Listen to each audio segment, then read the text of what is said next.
What if I told you that the empire your history books dismissed with a single contemptuous phrase, the sick man of Europe, once held the keys to 3 continents, 2 seas, and the 3 holiest cities in the world for more than 600 years? 600 years. Sit with that number for a moment. The Roman Empire in the West lasted roughly 500 years before it collapsed. The British Empire, the one that painted half the globe red and built the largest naval force in human history, held its dominance for less than 2 centuries. The Ottoman Empire outlasted them both, and it did so not through luck, not through geography alone, but through something far more interesting and far more human. It reinvented itself completely and repeatedly. At every moment when the world seemed to have finally finished it. This is not the story you were told in school. It is not a story of exotic palaces and mysterious harems. It is the story of a band of Turkish horsemen standing at the edge of a collapsing world, looking out at the ruins of every great power around them, and making a decision that would shape the next 600 years of human history. They decided that the chaos was not a threat.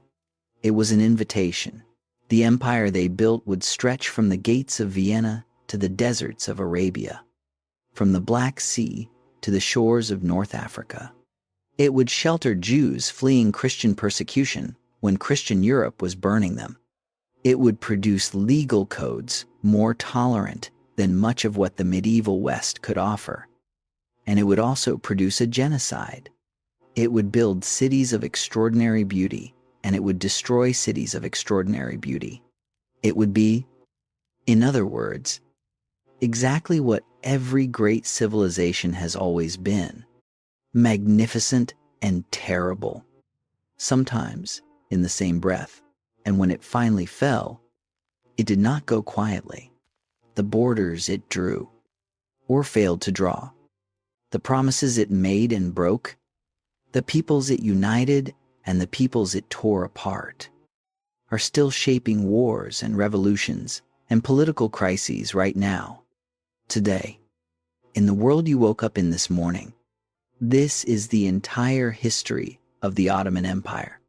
And I promise you, nothing about it is what you expect. Chapter 1: A World on Fire. To understand how the Ottomans rose, you first have to understand what the world looked like in the century before they existed. Because the Ottoman Empire was not built in a stable world, it was built in the ruins of several worlds that had collapsed almost simultaneously. And the scale of that collapse was unlike anything the region had seen in centuries. Go back to the middle of the 13th century. Close your eyes and try to picture Baghdad. Not the city of conflict that most people today associate with that name. Picture instead the city that had been arguably one of the great intellectual capitals of the world for 5 centuries. Its libraries held books and manuscripts from across the known world. Its scholars had translated Aristotle and Plato into Arabic, preserving the foundations of Western philosophy at a time when much of Europe had lost access to them. Its mathematicians had given the world algebra and the algorithm, 2 words whose Arabic roots tell you exactly where they came from. Its hospitals treated patients according to methods that were among the most advanced of the era. Baghdad, in the year 1200, was a city of extraordinary sophistication, a place where the accumulated knowledge of multiple civilizations had been gathered, translated, debated, and built upon. In the year 1258, the Mongol armies of Hulagu Khan surrounded it and destroyed it in a single week. The last Abbasid caliph, the man who held the religious and political authority of the Islamic world, was reportedly rolled in a carpet and trampled by horses so that royal blood would not touch the ground. The libraries were thrown into the Tigris River. Eyewitnesses wrote that the water ran black with ink for days and that the bodies of scholars floated alongside the books they had spent their lives writing. Medieval sources describe casualties in the hundreds of thousands, though modern historians, including David Morgan in his study of the Mongols, treat the specific figures from this period with considerable caution given the nature of the sources. What is not in dispute is the scale of the catastrophe. A city that had been the center of Islamic intellectual life for generations was reduced to silence in days. Think carefully about what that meant to the people who survived it. This was not simply a military defeat. This was a theological earthquake. The institution that gave Sunni Islam its central authority, its sense of divine order, its answers to the hardest questions about how the world was supposed to work, was gone. The question of what came next had no obvious answer, because the institution that was supposed to provide answers no longer existed. Across the region, the damage compounded. In the West, the Crusades had spent nearly 2 centuries carving wounds into the relationship between Christian Europe and the Islamic world. Wounds that had not healed and would not heal for generations. The Crusader states were crumbling by the late 13th century, but the damage they had done to regional stability was lasting. Trade routes had been disrupted. Old alliances had shattered. Cities that had flourished under centuries of stable governance now changed hands with the regularity of seasons.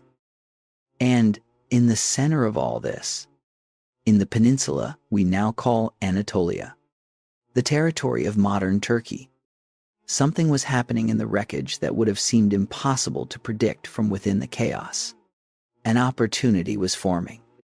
The Seljuk Sultanate of Rum, which had controlled most of Anatolia for over a century, was disintegrating under the combined pressure of Mongol invasion and internal fracture.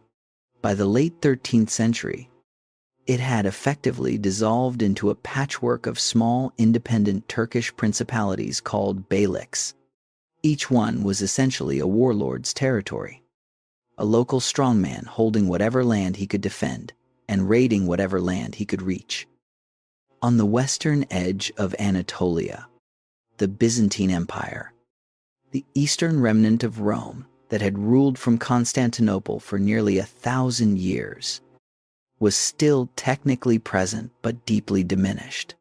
Plague, civil war, and the erosion of centuries had reduced one of history's great empires to a handful of cities clinging to the coastline.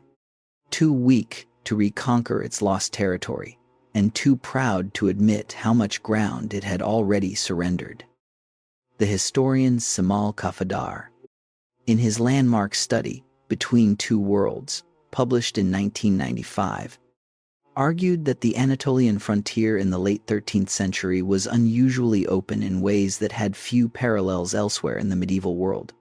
It was a space where identities were fluid, where a man's standing was measured more by what he could do than by who his grandfather was, where the collapse of old orders had created a dangerous and, in some ways, liberating uncertainty.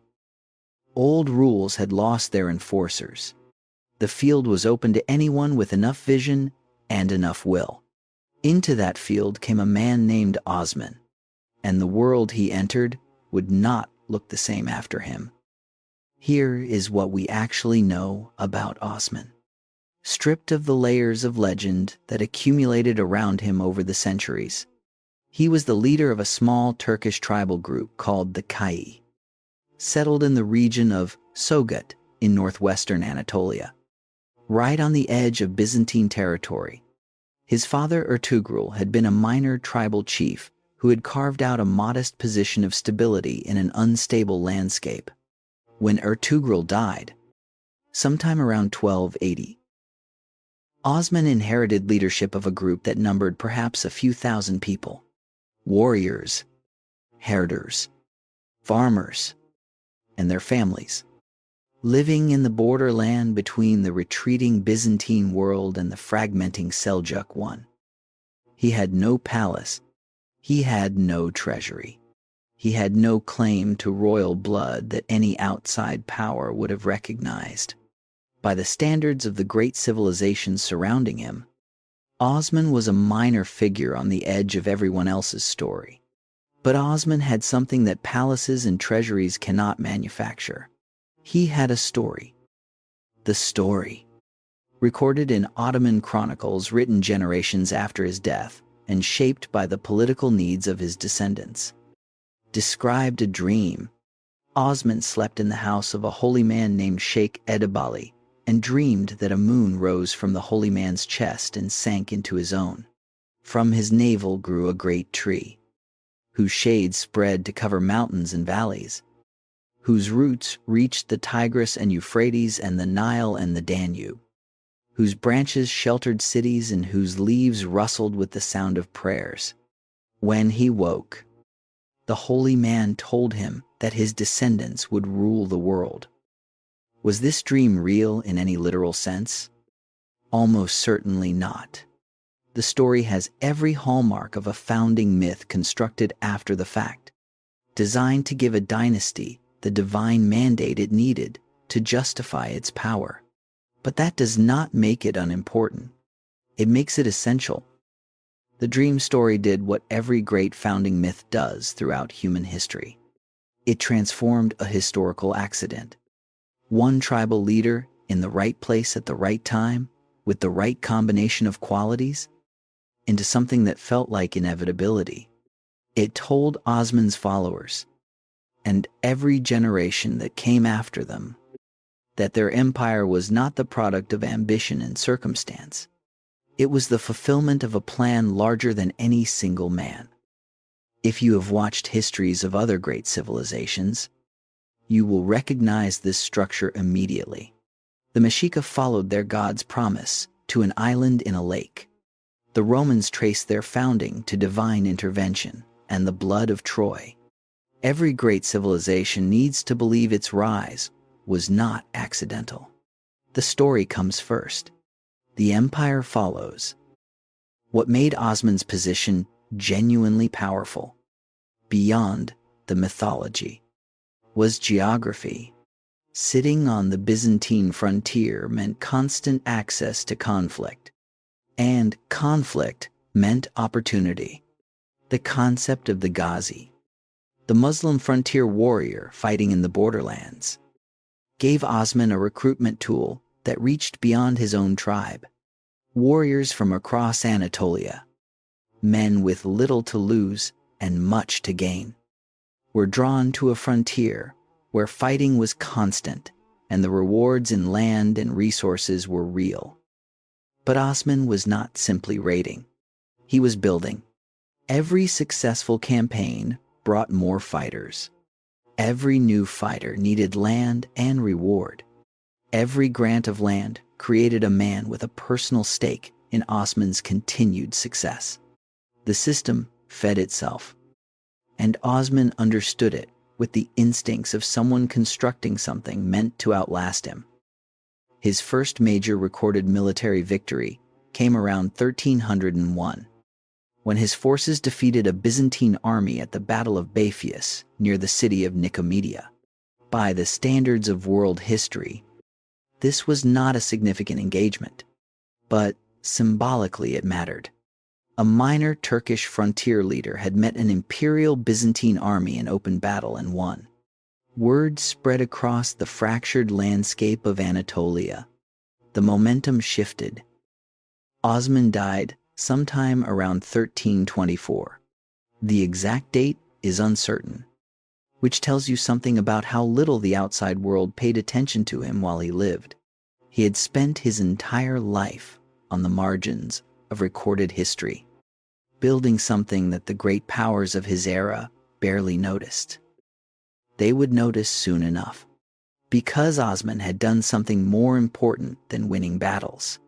He had created an idea, a sense of shared identity and shared purpose that would outlast any individual victory. The wandering horseman had planted a seed in the ruins of a broken world. What grew from it would cast a shadow across 6 centuries. Chapter 2. The Dream of a Horseman. Osman left behind more than territory. He left behind a method.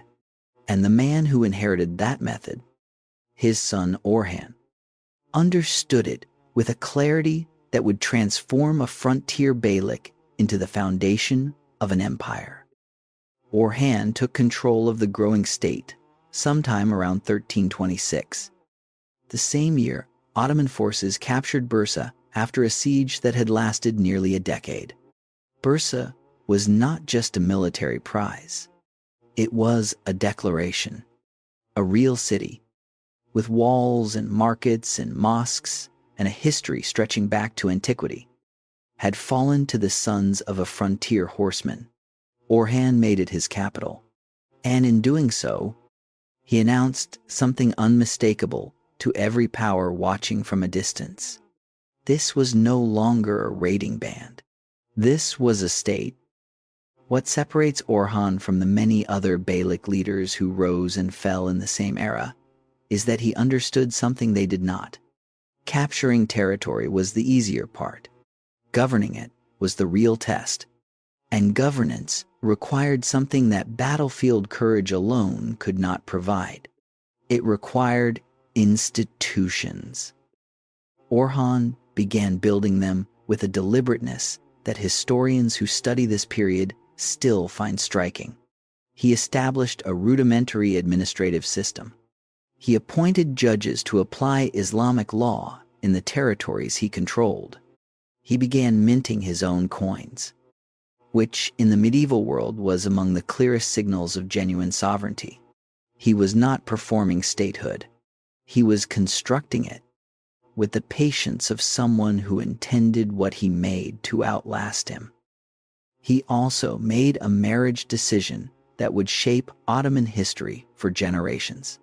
He married Theodora, the daughter of the Byzantine Emperor John VI Kantakouzenos, a Turkish Muslim frontier lord marrying into the imperial family of Christian Rome.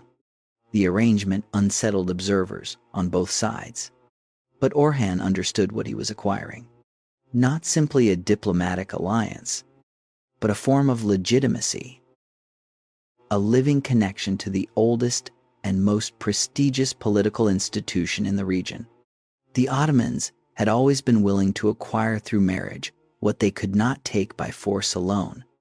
It was one of their most consistent and most effective strategic instincts. The marriage also gave Orhan something immediately practical: Byzantine allies who would invite Ottoman military assistance into European territory when their own internal politics demanded it. That invitation came in 1346, when John VI, fighting a civil war against a rival claimant to the Byzantine throne, asked Orhan for soldiers. Orhan sent them. Ottoman warriors crossed the Dardanelles into Europe for the first time. They fought on behalf of a Byzantine emperor. And then they looked around at the peninsula called Thrace and made a calculation that would have lasting consequences. Europe was right there. And it was just as fragmented, just as contested, and just as open to the right kind of pressure as Anatolia had been a generation earlier. In 1354, an earthquake destroyed the walls of the Byzantine fortress of Gallipoli. Ottoman forces occupied the ruins before the Byzantines could repair them. When Constantinople protested, Orhan simply refused to leave. The bridge had been crossed. There was no uncrossing it. His son, Murad I, took everything Orhan had built and pushed it further than his father had managed. Murad understood that the Ottoman army, inherited from his grandfather and father, had a structural weakness. It was built on tribal loyalty and personal allegiance. Tribal armies have a fundamental vulnerability. They dissolve when tribal leaders decide their interests no longer align with the sultan's. Murad needed something different. He needed soldiers whose only loyalty was to the Ottoman state itself. The solution he developed was the Janissary Corps, and it was one of the most psychologically complex military institutions in history. The system worked like this. Ottoman administrators moved through conquered Christian territories, primarily in the Balkans, and selected boys between roughly 8 and 18 years of age from capable families.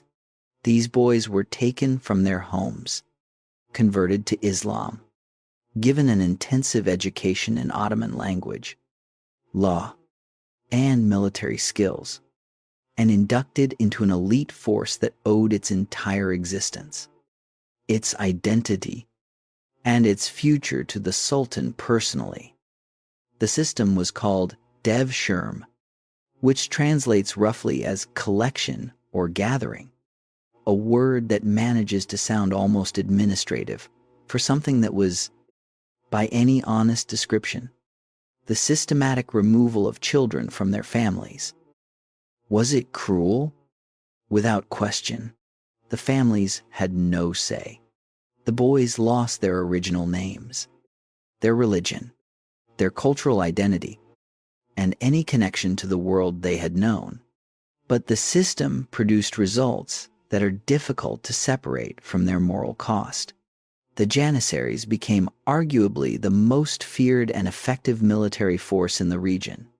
And for the boys who rose through the ranks, it offered possibilities that their original circumstances could not have provided. The Devshirme was not limited to military recruitment. It fed the entire Ottoman administrative system. Boys who showed intellectual talent became administrators, judges, diplomats, and eventually grand viziers. Ibrahim Pasha, who would become Suleiman's closest confidant and the most powerful official in the empire, had been born to a Greek Christian family in Parga. Sokolu Mehmet Pasha, perhaps the most capable administrator of the late 16th century, had been born to a Serbian family in Bosnia. The historian Halil Inalcik, who devoted decades to studying Ottoman institutions, described the Devshirme as simultaneously exploitative and meritocratic, a combination that produces genuine discomfort in modern moral frameworks, but that generated, for a sustained period, a governing class of notable capability and institutional loyalty.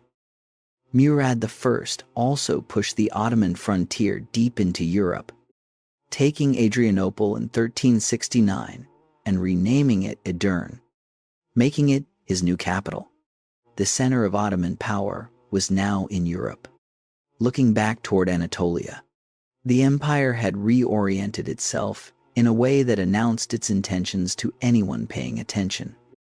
The defining moment of Murad's reign came on June 15, 1389, at Kosovopolje, the Field of Blackbirds, in what is now the modern nation of Kosovo. A coalition of Serbian, Bosnian, and Albanian forces met the Ottoman army in a battle both sides understood as decisive. Prince Lazar of Serbia was captured and executed. Murad himself was killed, reportedly assassinated by a Serbian nobleman named Milos Obilic, who reached the Sultan's tent under the pretense of surrender. The Ottomans won the battle, but the Serbian moral narrative that emerged from defeat proved more enduring than any military outcome.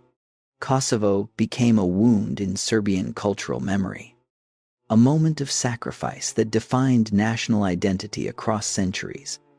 The battle's weight would press on that ground again in the 1990s, when Kosovo became the site of another catastrophe, and the name itself carried the accumulated meaning of 600 years. Murad's son, Bayezid I, took command on the battlefield immediately, executed his brother to eliminate any rival claim, a practice that would become grimly standard in Ottoman succession, and pressed the victory. The Balkan kingdoms fell into vassal status under Bayezid, who earned the nickname Yildirim, meaning thunderbolt, for the speed of his campaigns. The empire expanded with a confidence that at times exceeded its foundations. He completed the encirclement of Constantinople, reducing the Byzantine capital to a city that survived at Ottoman sufferance. He absorbed rival Anatolian beyliks. By the late 1390s, he commanded the largest Ottoman force yet assembled. And then, from the east, came something no Ottoman had anticipated.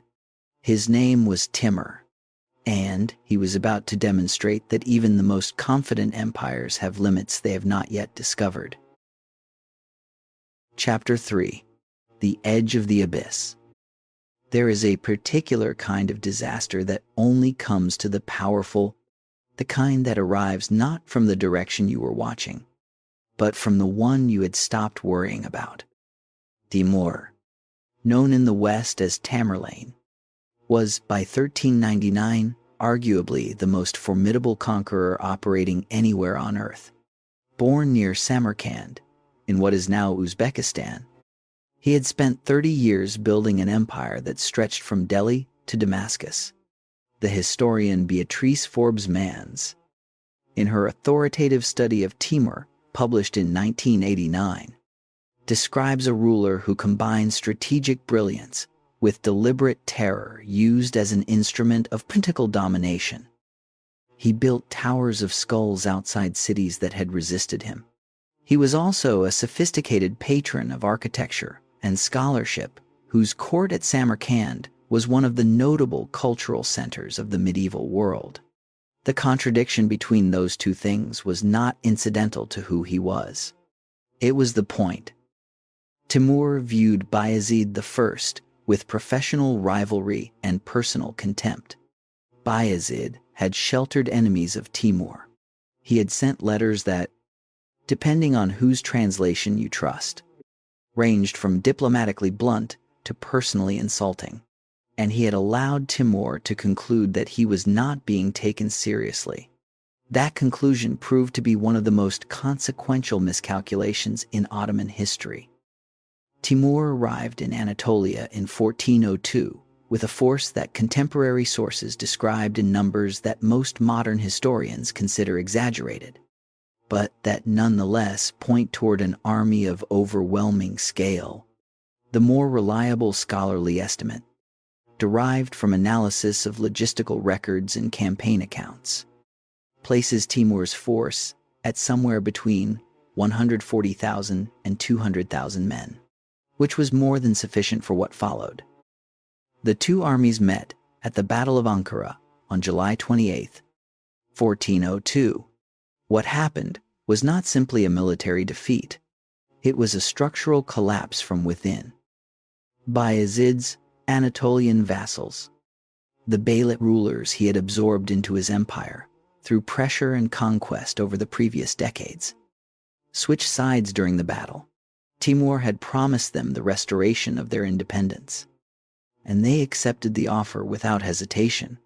Ottoman force, suddenly outflanked and undermined by the very men who were supposed to be fighting beside them, collapsed. Bayezid himself was captured, the first and only Ottoman sultan ever taken prisoner in open battle.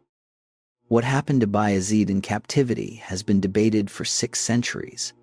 The most dramatic version, popular in European accounts and later dramatized by the playwright Christopher Marlowe in his play Tamerlane the Great, shows Timur using Bayezid as a footstool.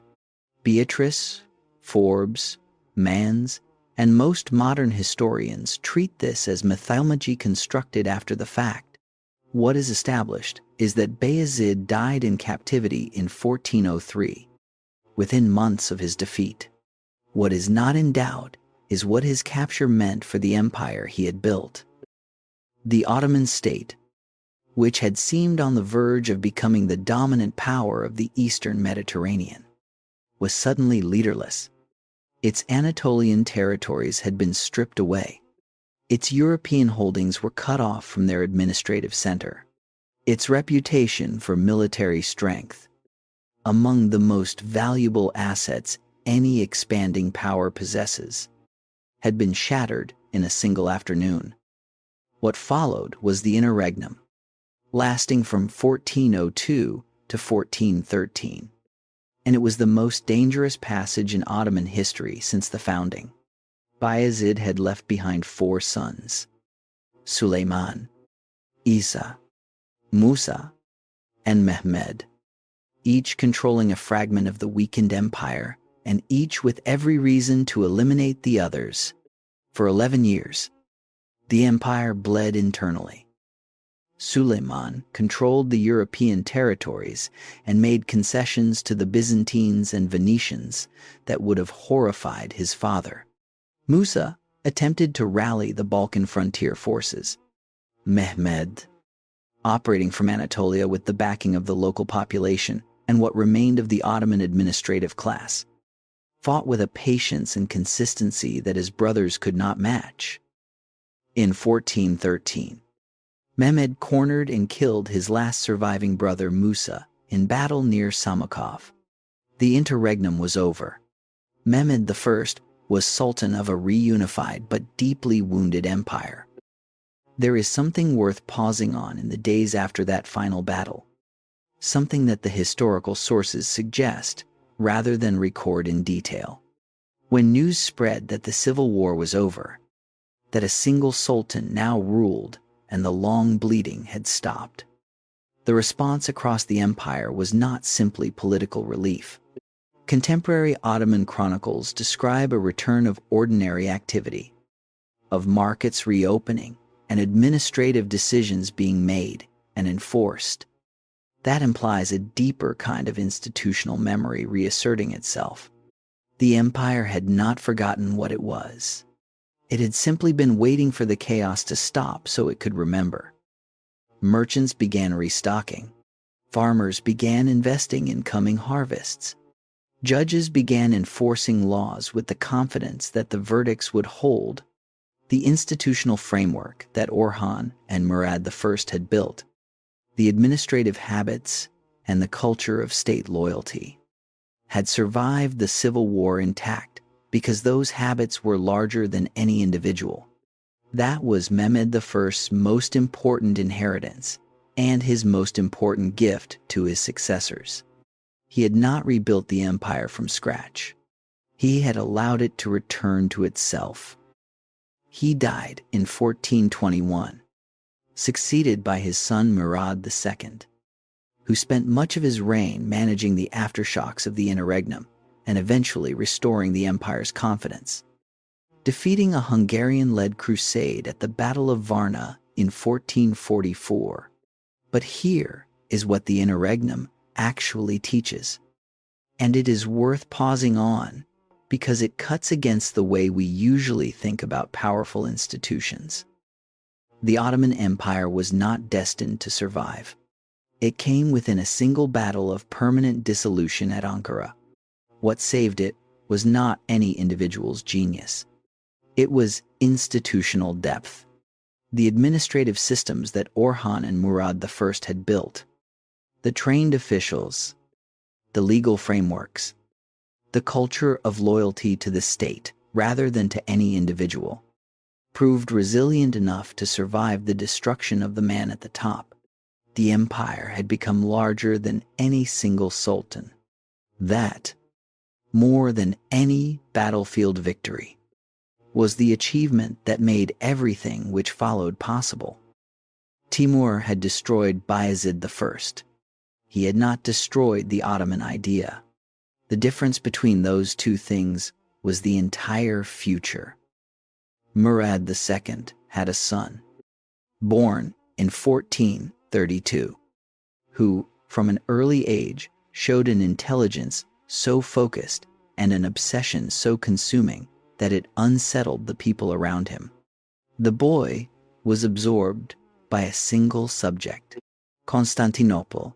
He studied its walls, its history, its defenses, its weaknesses. He learned Greek, so he could read Byzantine sources directly. He read everything written about the great sieges of history. Looking for the detail, the technique, the mistake that defenders had made, that he would not repeat. When Murad II died in 1451, and this young man became sultan at 19, the first thing he did was go looking for a cannon builder. His name was Mehmed II, and within 2 years, he would do something that the Islamic world had been attempting for 8 centuries. He would take Constantinople, and the ancient world would end. Chapter 4. The City God Promised. There is a city that exists in 2 worlds at once. In the world of geography, it sits where Europe meets Asia, where the Bosphorus connects the Black Sea to the Mediterranean. A position so strategically significant that it seems less like accident and more like design for whoever was capable enough to hold it. In the world of meaning, it was something else entirely. It was proof that God favored you. It was, in the imagination of the medieval Islamic world, a city that had been promised. Constantinople had been the capital of the Eastern Roman Empire for over 1,000 years when Mehmed II turned his full attention toward it. Founded by the Emperor Constantine in 330, it had survived sieges by Persians, Arabs, Bulgars, and the Latin Crusaders who had briefly and catastrophically sacked it in 1204. Every time the walls had held, or the enemy had eventually retreated, or Byzantine politics had somehow produced a recovery that no outside observer thought possible, the city's survival had accumulated the weight of theological argument. Constantinople endured because God willed it. The walls that protected it were among the most sophisticated defensive fortifications in the medieval world.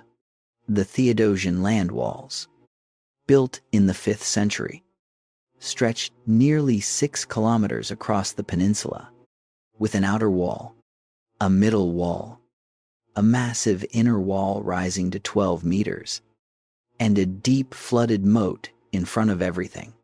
The system had withstood every military technology brought against it for 1,000 years.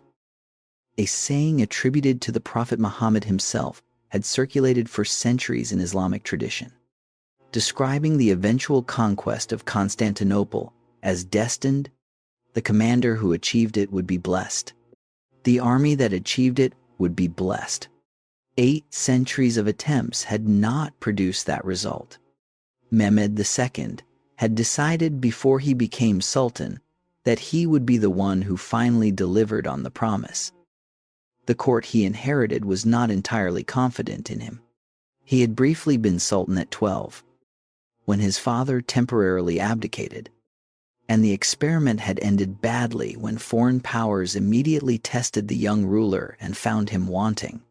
Mehmed had been recalled, sidelined, and humiliated.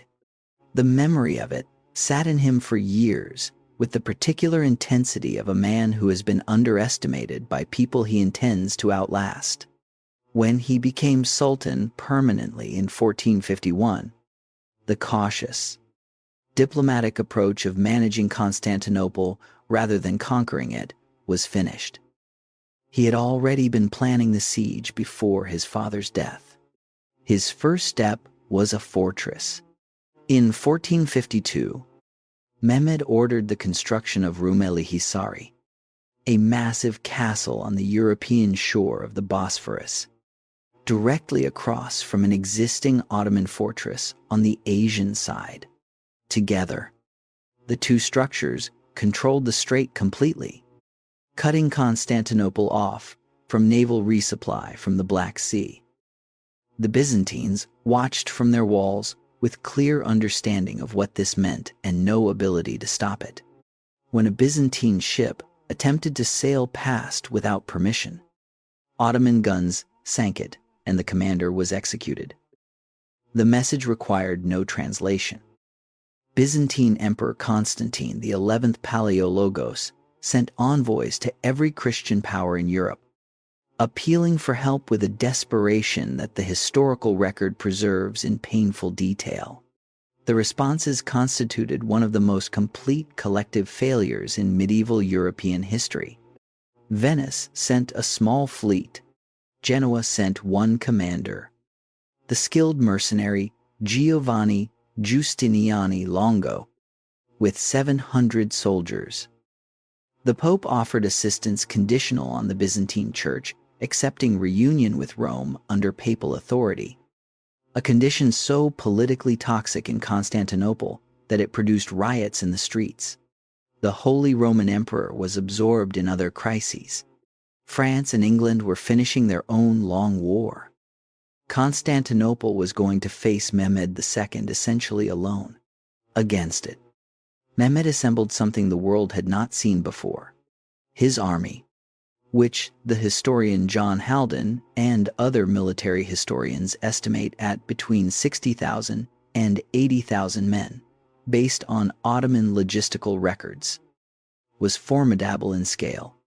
What made it unprecedented was the artillery. Mehmed had recruited a Hungarian cannon founder named Urban, a man of exceptional technical skill who had initially approached the Byzantines. The Byzantines could not afford him. Mehmed could, and he gave Urban the resources and support he needed.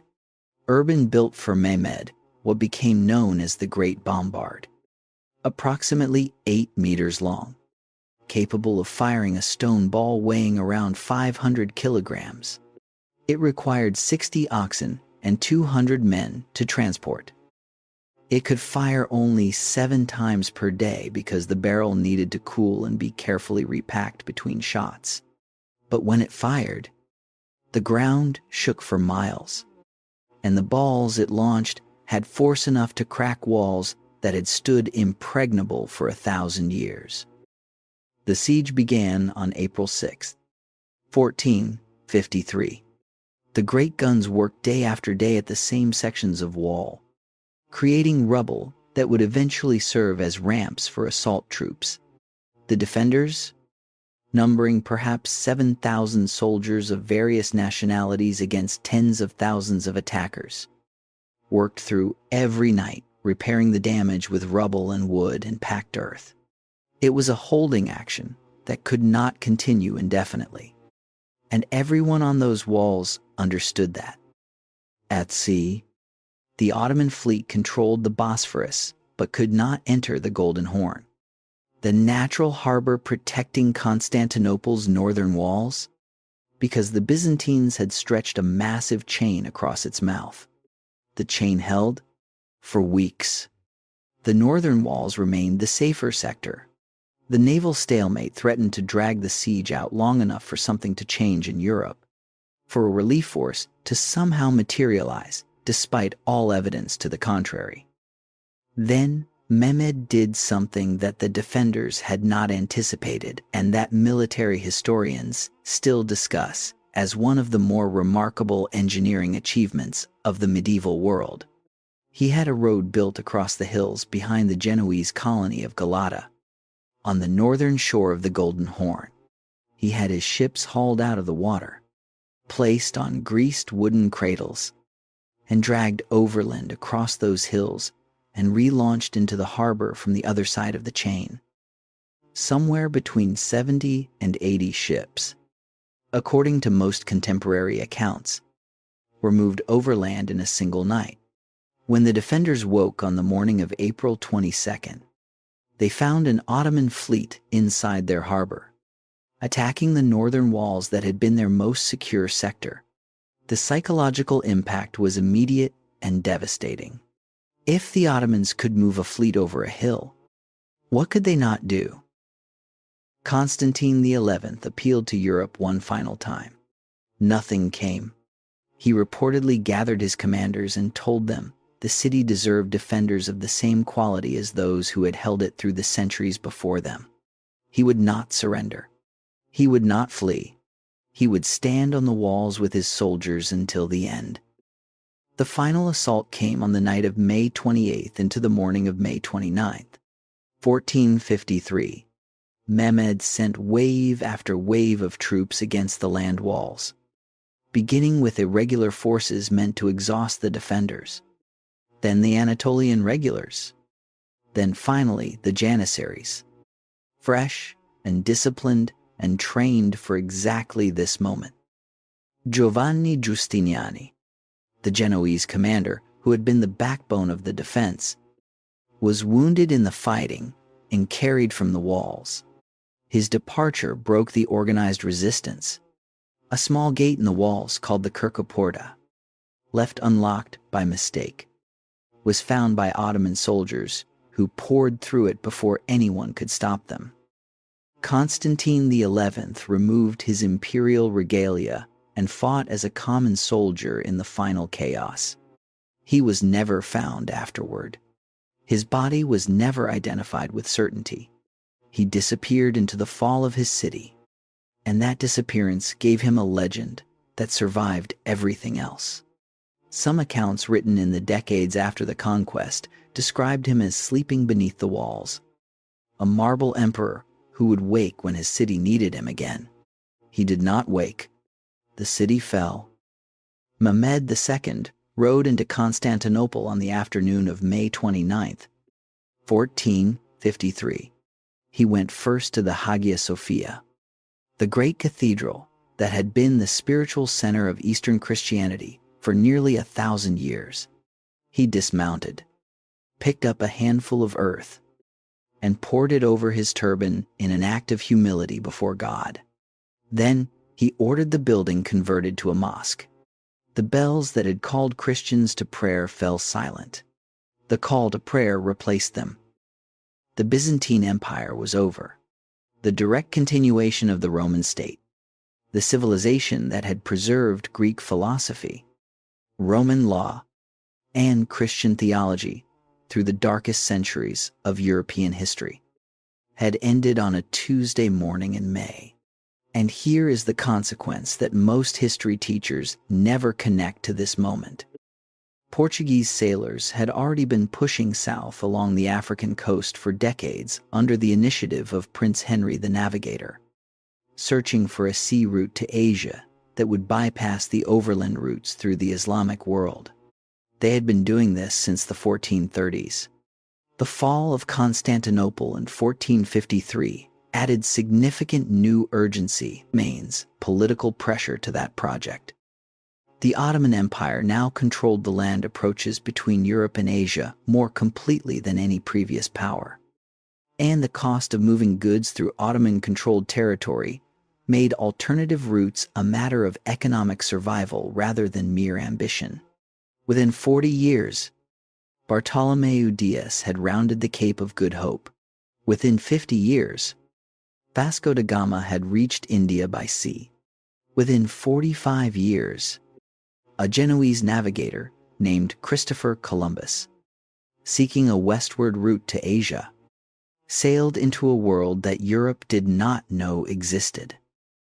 The Ottoman conquest of Constantinople did not single-handedly create the age of exploration, but it dramatically accelerated the urgency with which European powers sought alternatives to routes running through Ottoman-controlled lands. The modern world, with all its consequences and all its contradictions, has a significant line of causation running back to that Tuesday morning in 1453. Mehmed II was 21 years old. He would spend the rest of his life trying to prove that what he had done was not an ending, but a foundation. Chapter 5.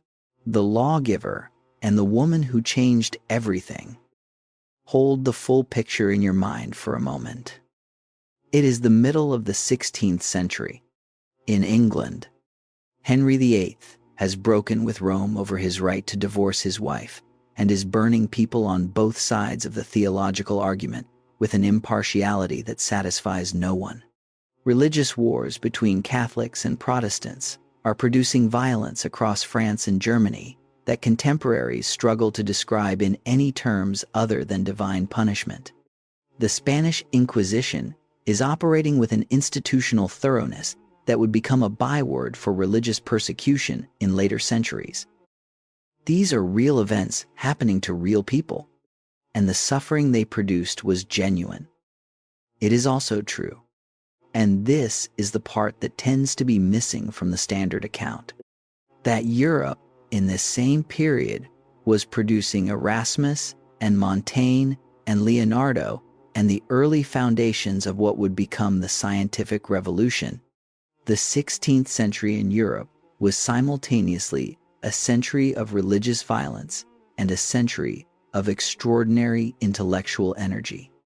Both things are true, and keeping both in mind matters when we look east, because the contrast with the Ottoman world is real and significant, without needing to be turned into a simple morality tale.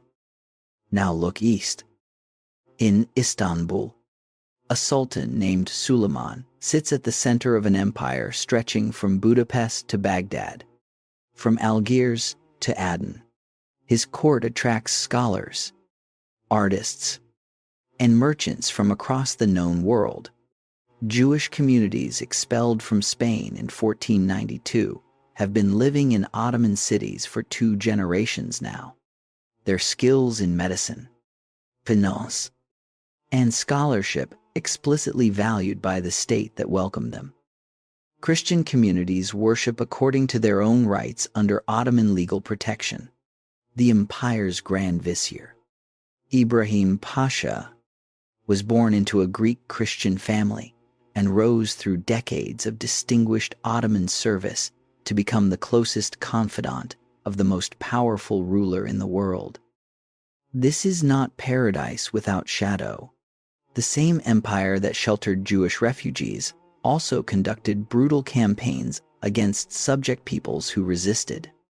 The same legal system that protected non-Muslim communities also imposed formal distinctions that reminded them regularly of their subordinate status. The Ottoman record is complex, as every empire's record is complex. But the direction of Ottoman governance under Suleiman pointed consistently toward the management of diversity rather than its elimination. And that distinction mattered enormously to the millions of people who lived inside it. Before we get to Suleiman's legal legacy, we need to account for the 2 rulers who connect Mehmed II to him. Bayezid II, who succeeded Mehmed II in 1481, was, by temperament, a scholar rather than a conqueror. He consolidated rather than expanded, spending his reign building the administrative infrastructure that would sustain Ottoman rule for the coming century. The work he did in standardizing legal practices and deepening the bureaucratic machinery was essential in the way that foundations are always essential and rarely celebrated.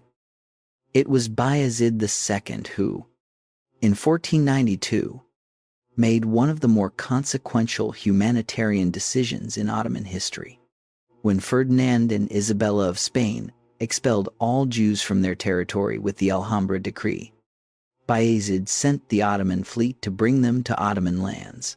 He reportedly said that the Spanish monarchs had impoverished their own country and enriched his, the Sephardic Jewish communities that settled in Ottoman cities, particularly in Thessaloniki and Istanbul, brought skills in medicine, printing, finance, and international trade that enriched the empire for generations.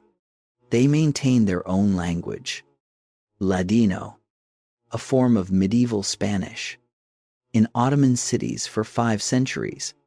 When you encounter Ladino speakers today, in Istanbul, in Israel, in the scattered communities of Sephardic descent around the world, you are encountering a direct, living thread running back to a decision made in 1492 by an Ottoman sultan who understood that other people's losses could become his gains.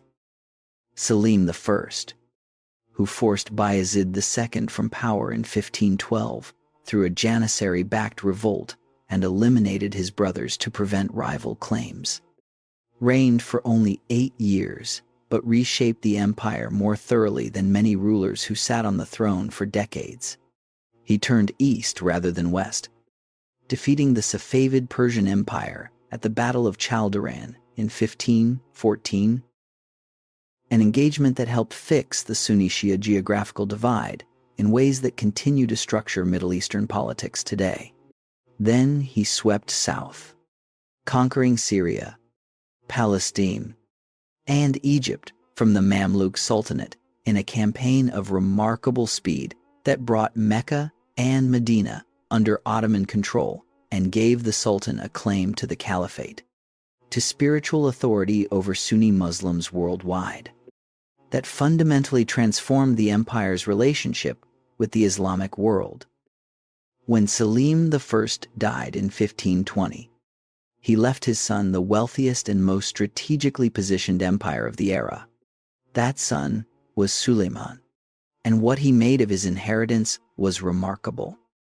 Suleiman came to power at 26, educated and possessed of a seriousness of purpose that distinguished him from rulers who mistake ceremony for governance. His military record was formidable. In 1521, he took Belgrade, the fortress that had stopped Mehmed II. In 1522, he drove the Knights of St. John from Rhodes after a 5-month siege. In 1526, he defeated the Hungarian army at the Battle of Mohacs in less than 2 hours, killing King Louis II of Hungary, who drowned in a stream while fleeing the battlefield. In 1529, he besieged Vienna itself, reaching the center of the European continent in a campaign that sent tremors through every court from Madrid to Moscow. Vienna held the lateness of the season, the difficulty of supplying an enormous army at the extreme end of its logistical reach, and the determined defense of the city combined to force a retreat. Suleiman would never take the Habsburg capital, but the siege had altered European strategic consciousness in ways that would take generations to fully absorb.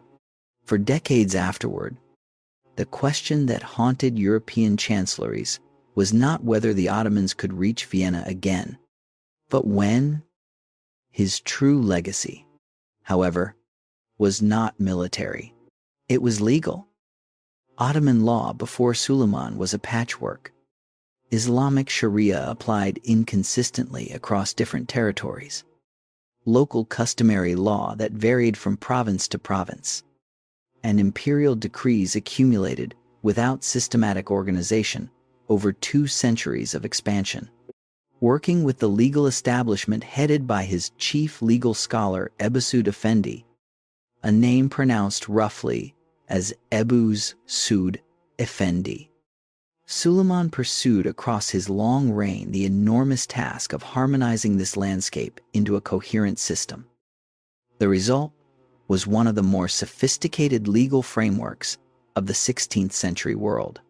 The Kanun established standardized procedures for taxation, land tenure, criminal justice, and commercial dispute. It created protections for non-Muslim subjects that were, by the standards of their time, genuinely notable. Jews and Christians under Ottoman rule paid a tax called the jizya in exchange for exemption from military service and the right to practice their religion freely. They faced certain social restrictions, but they could not be forced to convert. They could not be expelled from their homes on religious grounds. They had legal recourse in Ottoman courts.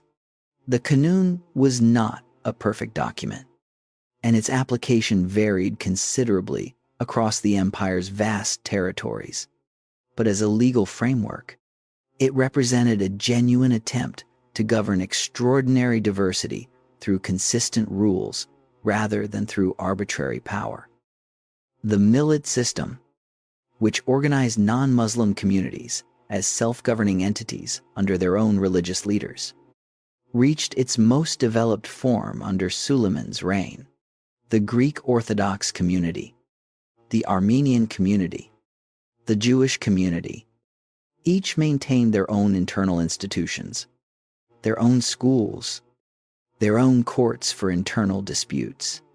The Patriarch of Constantinople operated from Istanbul under Ottoman Imperial Charter. It was an arrangement with real inequalities and real limitations, but it allowed an extraordinary range of communities to coexist within a single political framework. And that was an achievement the 16th century world offered few parallels for. And then there was Hurrem. Her original name was Alexandra Lisovska. She had been born in a town in what is now western Ukraine, the daughter of an Orthodox priest, captured in a Crimean Tatar raid sometime in the 15 teens, passed through the slave markets of the Black Sea coast, and eventually entered the Ottoman imperial harem. Her Ottoman name was Hurrem, meaning the joyful one. She was quick-minded, politically perceptive, and possessed of a personal intelligence that distinguished her in a court full of able and ambitious people. Suleiman fell completely in love with her. This was not supposed to happen in the way it happened. Ottoman sultans did not love harem slaves with a consuming permanence that reshapes a man's entire political behavior. He freed her, married her in a formal public ceremony, and made her his legal wife. He wrote her poetry.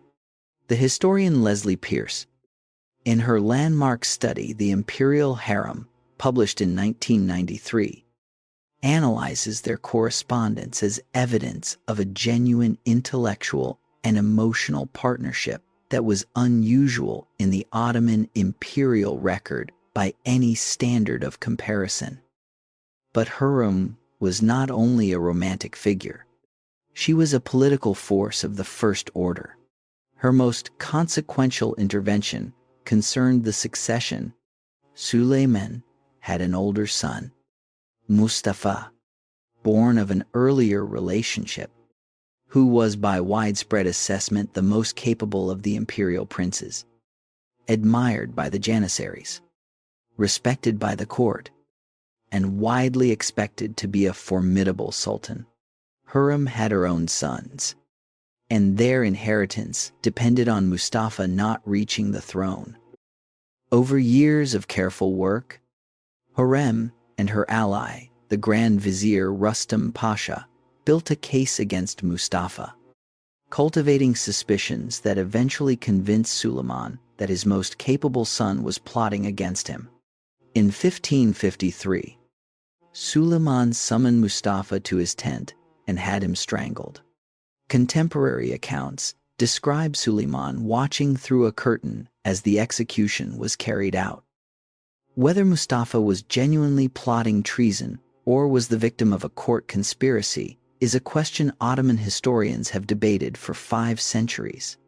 The scholar Leslie Peirce and others who have studied the period carefully tend toward the view that the evidence against Mustafa was exaggerated or manufactured. What is certain is that Hurrem's son Selim II eventually became sultan, and that Selim II proved to be a less capable ruler than his half-brother might have been. The question of what the empire lost in that moment is one of those genuinely unanswerable questions that makes the Suleiman period so fascinating and so genuinely melancholy. Suleiman died on September 5, 1566, during a siege of the Hungarian fortress of Szigetvar. He was 71 years old. He had been sultan for 46 years. His physicians kept his death secret for days, staging consultations with advisors until his son Selim II could be informed and the succession managed without chaos. The Venetian ambassador, whose dispatches home about the Ottoman court are among the most detailed and reliable primary sources historians have for this period, wrote that with Suleiman's death, the world had lost a ruler whose like would not soon be seen again. He was right. The empire he had built, vast and apparently stable, was about to discover what happened when the man who had been its center for nearly half a century was gone.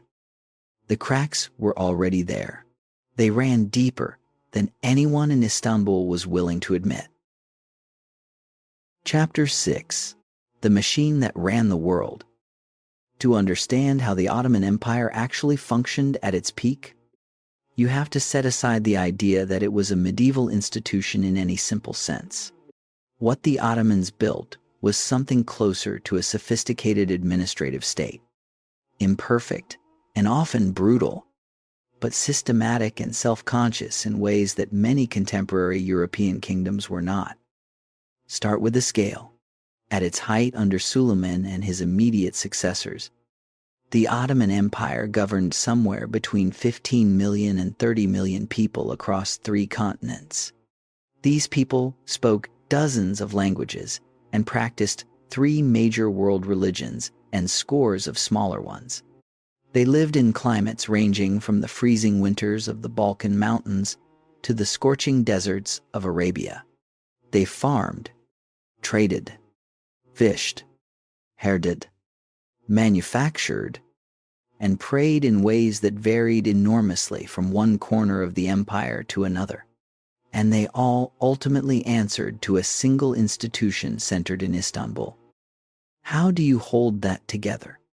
The honest answer is imperfectly, with constant improvisation, and with a governing philosophy flexible enough to accommodate enormous diversity while disciplined enough to extract the taxes and soldiers the center required.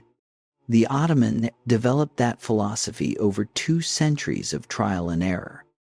And by the 16th century, it had produced a system that was, for its time and scale, genuinely impressive. The center of everything was the Sultan, not just politically, but in the Ottoman conception of the world. Cosmologically, Ottoman political theory drew on Islamic traditions of just rulership, Byzantine conceptions of imperial authority, and Central Asian Turkic traditions of warrior kingship to construct an image of the Sultan as simultaneously the shadow of God on earth, the heir of Rome, and the foremost of all warrior rulers. These were not empty ceremonial titles. They did real political work, giving different constituencies within the empire different reasons to accept Ottoman authority that were calibrated to their own values and traditions. Below the Sultan sat the Grand Vizier, the empire's chief minister, who ran daily administration from the Sublime Porte. The Sublime Porte was the name given to the Ottoman government itself, taken from the Grand Gate of its administrative complex in Istanbul. The Grand Vizier presided over the Imperial Council, the Divan, which met 4 days a week to hear petitions, adjudicate disputes, set policy, and manage the bureaucratic machinery. The position was both the most powerful and the most precarious in the empire after the Sultan's own.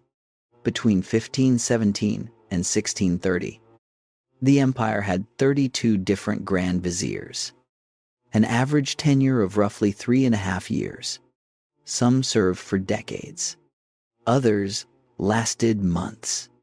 The turnover reflects a system that concentrated enormous power in a single office, while keeping that office perpetually dependent on imperial favor.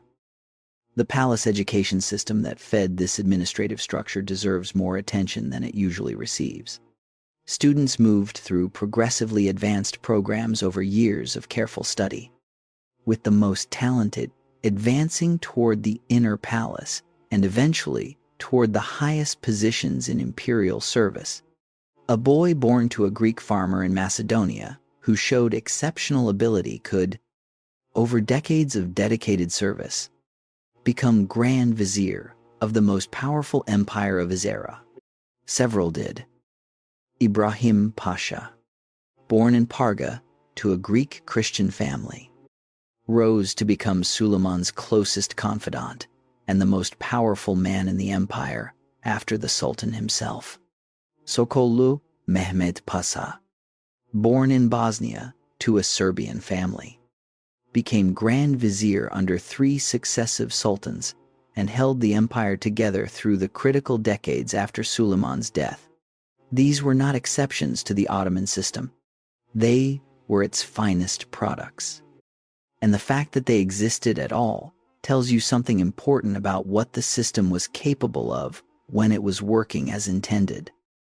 Outside Istanbul, the empire was divided into provinces called eyalets, governed by officials called beylerbeyis, who were appointed by the center, served limited terms, and were rotated to prevent the development of local power bases.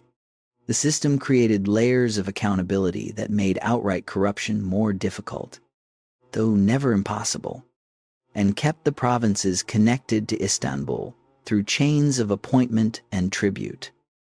The military that protected all of this had, at its peak, a combination of professional Janissary infantry and Timur-financed cavalry that gave the Ottoman army a combined arms capability that most of its opponents struggled to match. The Ottomans were notably systematic in their adoption of artillery, which they embraced earlier and more thoroughly than many regional rivals.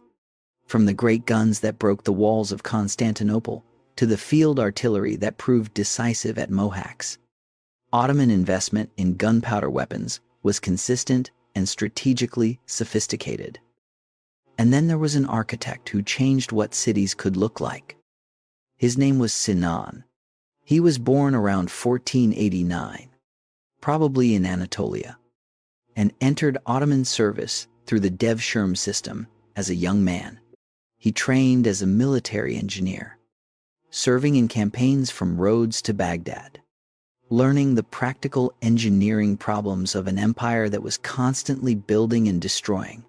He became chief Ottoman architect in 1538 under Suleiman, and held that position for 50 years until his death in 1588 at approximately 99 years of age.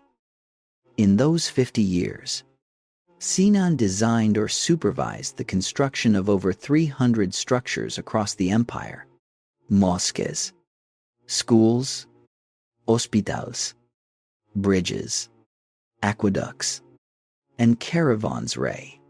The architectural historian Gulru Necipoglu, in her comprehensive study published in 2005, places Sinan among the most significant architects in human history, a judgment that his own contemporaries would have recognized without hesitation.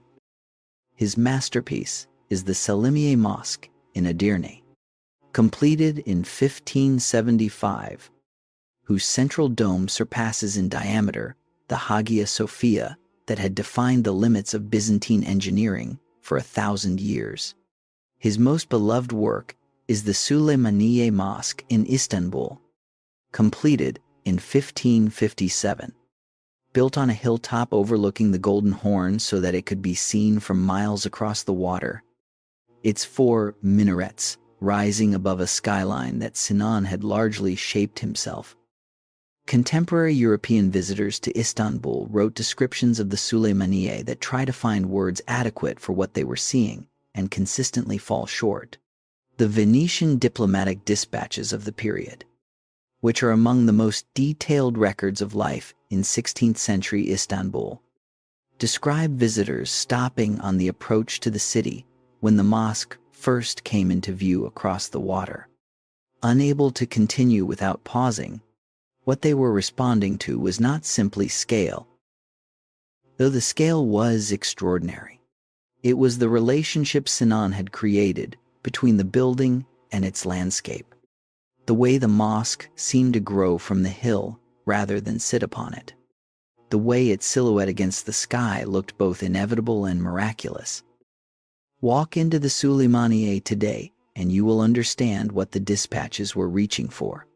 Where Gothic cathedrals direct the eye upward through vertical drama, creating a sense of smallness before the divine, Sinan's interiors surround you with space, drawing the eye outward and upward simultaneously, creating a sensation of being held within something vast rather than diminished by something tall.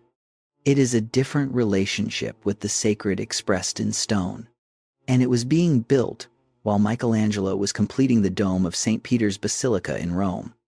In the same decade, by a man whose name most Western audiences have never been taught. That gap in what we have been taught to notice is itself part of the Ottoman story. The economic engine that financed all of this was trade. The Ottomans controlled the most important commercial routes connecting Asia, Africa, and Europe. The sea lanes of the Eastern Mediterranean operated substantially under Ottoman influence. The Red Sea, through which the spice trade from India moved toward Mediterranean markets, passed through Ottoman-controlled Egypt and Arabia. Every caravan moving between east and west paid Ottoman customs duties. Every ship sailing the Eastern Mediterranean operated within a framework shaped by Ottoman commercial practice. Istanbul itself was among the great trading cities of the world. The Grand Bazaar, whose construction had begun under Mehmed II and expanded continuously under his successors, was by the 16th century one of the largest covered markets anywhere on earth. With thousands of shops organized by trade and governed by guild regulations that set quality standards and managed commercial disputes, contemporary European diplomatic dispatches and merchant accounts from the period consistently described it as surpassing any market in Europe in its scale and organization.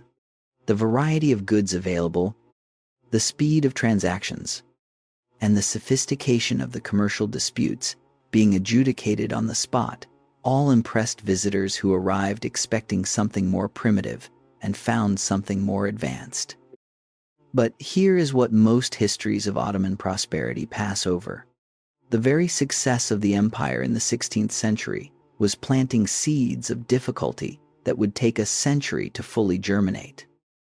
American silver, flowing into European economies through Spain from the mines of Peru and Mexico, beginning in the 1540s and 1550s, was producing inflation across the European continent. That inflation spread east into Ottoman territories through trade networks, disrupting the price structures that had governed economic life for generations. The historian Sevket Pamuk, in his study of Ottoman monetary history, published in 2000, traces the impact of this silver inflation on the Timar system, showing how rising prices eroded the real value of the land grants that financed the Ottoman cavalry. The provincial military system, that had been the backbone of Ottoman power for 2 centuries, was being slowly undermined by a global economic shift that no Ottoman policymaker had the tools to fully diagnose, let alone counteract. The machine that governed an empire was running impressively, but it was running on assumptions about prices, loyalty, and institutional stability that the coming decades would test in ways its designers had not anticipated. The cracks were forming, invisible for now, but there. Chapter 7. The First Cracks. There is a man you need to know before we talk about the decline of the Ottoman Empire. Not a sultan, not a conqueror, an administrator. Because the decline of the Ottoman Empire did not begin with a lost battle or a failed siege. It began with a vacancy, and what that vacancy revealed about how dependent the entire system had become on the quality of the individual at its center. His name was Sokollu Mehmed Pasha. He had been born into a Serbian Orthodox Christian family in Bosnia sometime around 1505. Taken through the Devshirme system as a child, educated in the palace schools of Istanbul, and had risen through decades of distinguished service to become Grand Vizier in 1565. The year before Suleiman died, he served as Grand Vizier through 3 successive sultans, Suleiman, Selim II, and Murad III, for a total of 14 years. Holding the empire together through the force of his administrative capability at precisely the moment when the sultans above him were becoming progressively less engaged with the daily work of governance. Sokollu was the Ottoman system working exactly as its founders had designed it. A boy taken from a Serbian village, given the best education the empire could provide, elevated through merit and dedication to the highest position below the sultan, and serving the state with a loyalty and competence that transcended every accident of birth. He ended wars efficiently. He managed the aftermath of Lepanto with strategic intelligence. He oversaw ambitious engineering projects, including early plans for a canal connecting the Red Sea to the Mediterranean. He was, by any reasonable assessment, the last of the great Devshirme Grand Viziers, the last man whose combination of ability, experience, and institutional authority could hold the center together without a strong sultan above him. He was assassinated in 1579, stabbed by a man who may have been working for rival palace factions. The circumstances remain unclear. What is clear is what his death revealed. The position of Grand Vizier, which had been held after Suleiman by men of genuine governing capability, began after Sokollu to attract men, selected less for their fitness to govern than for their proximity to palace power and their willingness to share the proceeds of office with the factions that had placed them there. This is where the real decline of the Ottoman Empire begins. Not at Lepanto, not at Vienna. Here, in the corridors of the Topkapi Palace in the 1570s and 1580s, where the question of who ran the empire was being answered less and less by trained administrators of proven capability and more by whoever had the most effective access to a sultan who was no longer doing the work of ruling himself. Selim II, who had inherited the empire from Suleiman, was the first sultan in Ottoman history to never personally lead an army on campaign. He delegated military command entirely to his grand viziers and governed from Istanbul through a court that was already developing the factional structure that would eventually hollow out the sultanate from within. The Venetian ambassador Giacomo Soranzo, whose dispatch to Venice in 1566 is among the more detailed contemporary assessments of the early post-Suleiman court, described a ruler who preferred the pleasures of the palace to the disciplines of command, and who was increasingly dependent on advisors whose interests were not always identical to those of the state. The Battle of Lepanto in October of 1571 is remembered in Western history as a decisive Christian triumph, the moment when the myth of Ottoman naval invincibility was broken.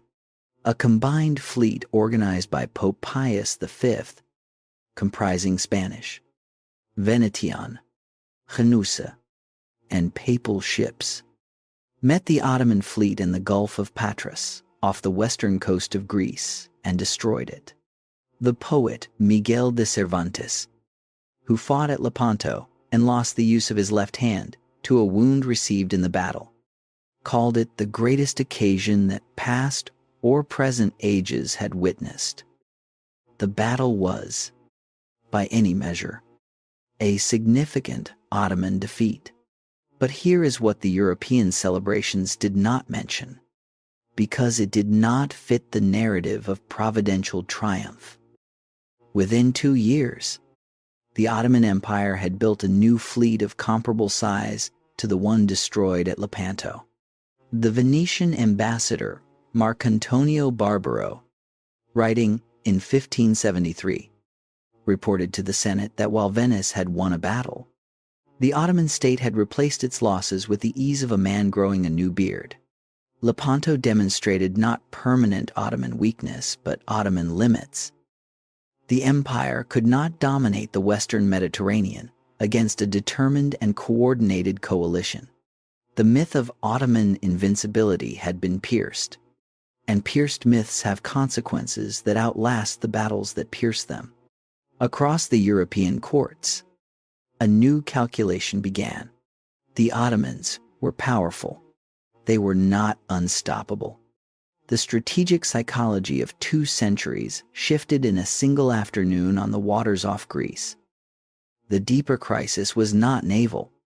It was developing simultaneously in 3 interconnected systems that had been the foundations of Ottoman strength for 2 centuries. The first was the Janissary Corps.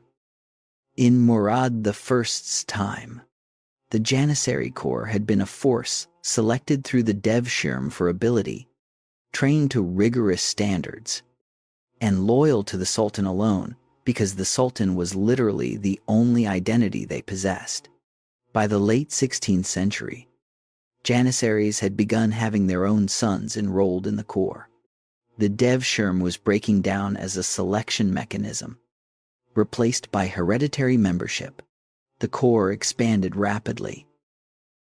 From perhaps 12,000 in Suleiman's time to estimates of over 50,000 by the mid-17th century. Based on Ottoman military budget records analyzed by the historian Gabor Agostin, the quality of training and discipline had not kept pace with the numbers.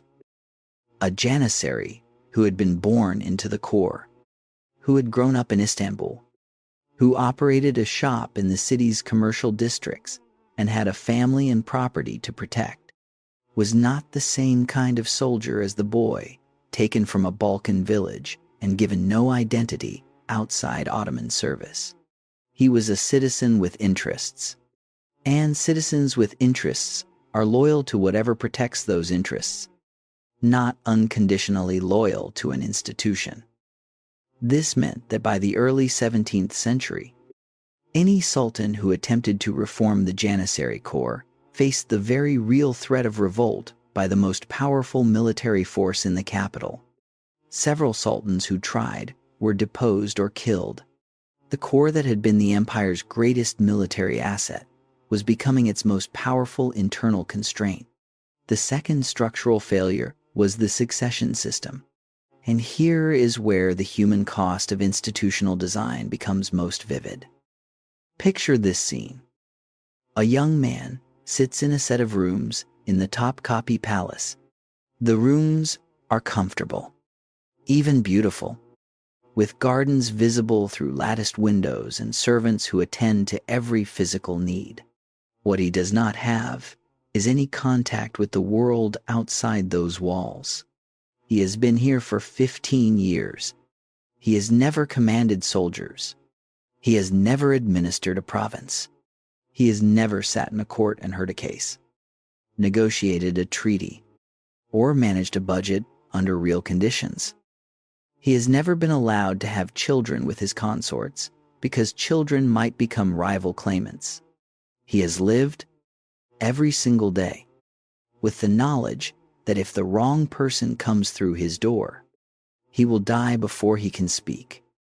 One morning, a delegation arrives. They are not carrying weapons. They are carrying robes.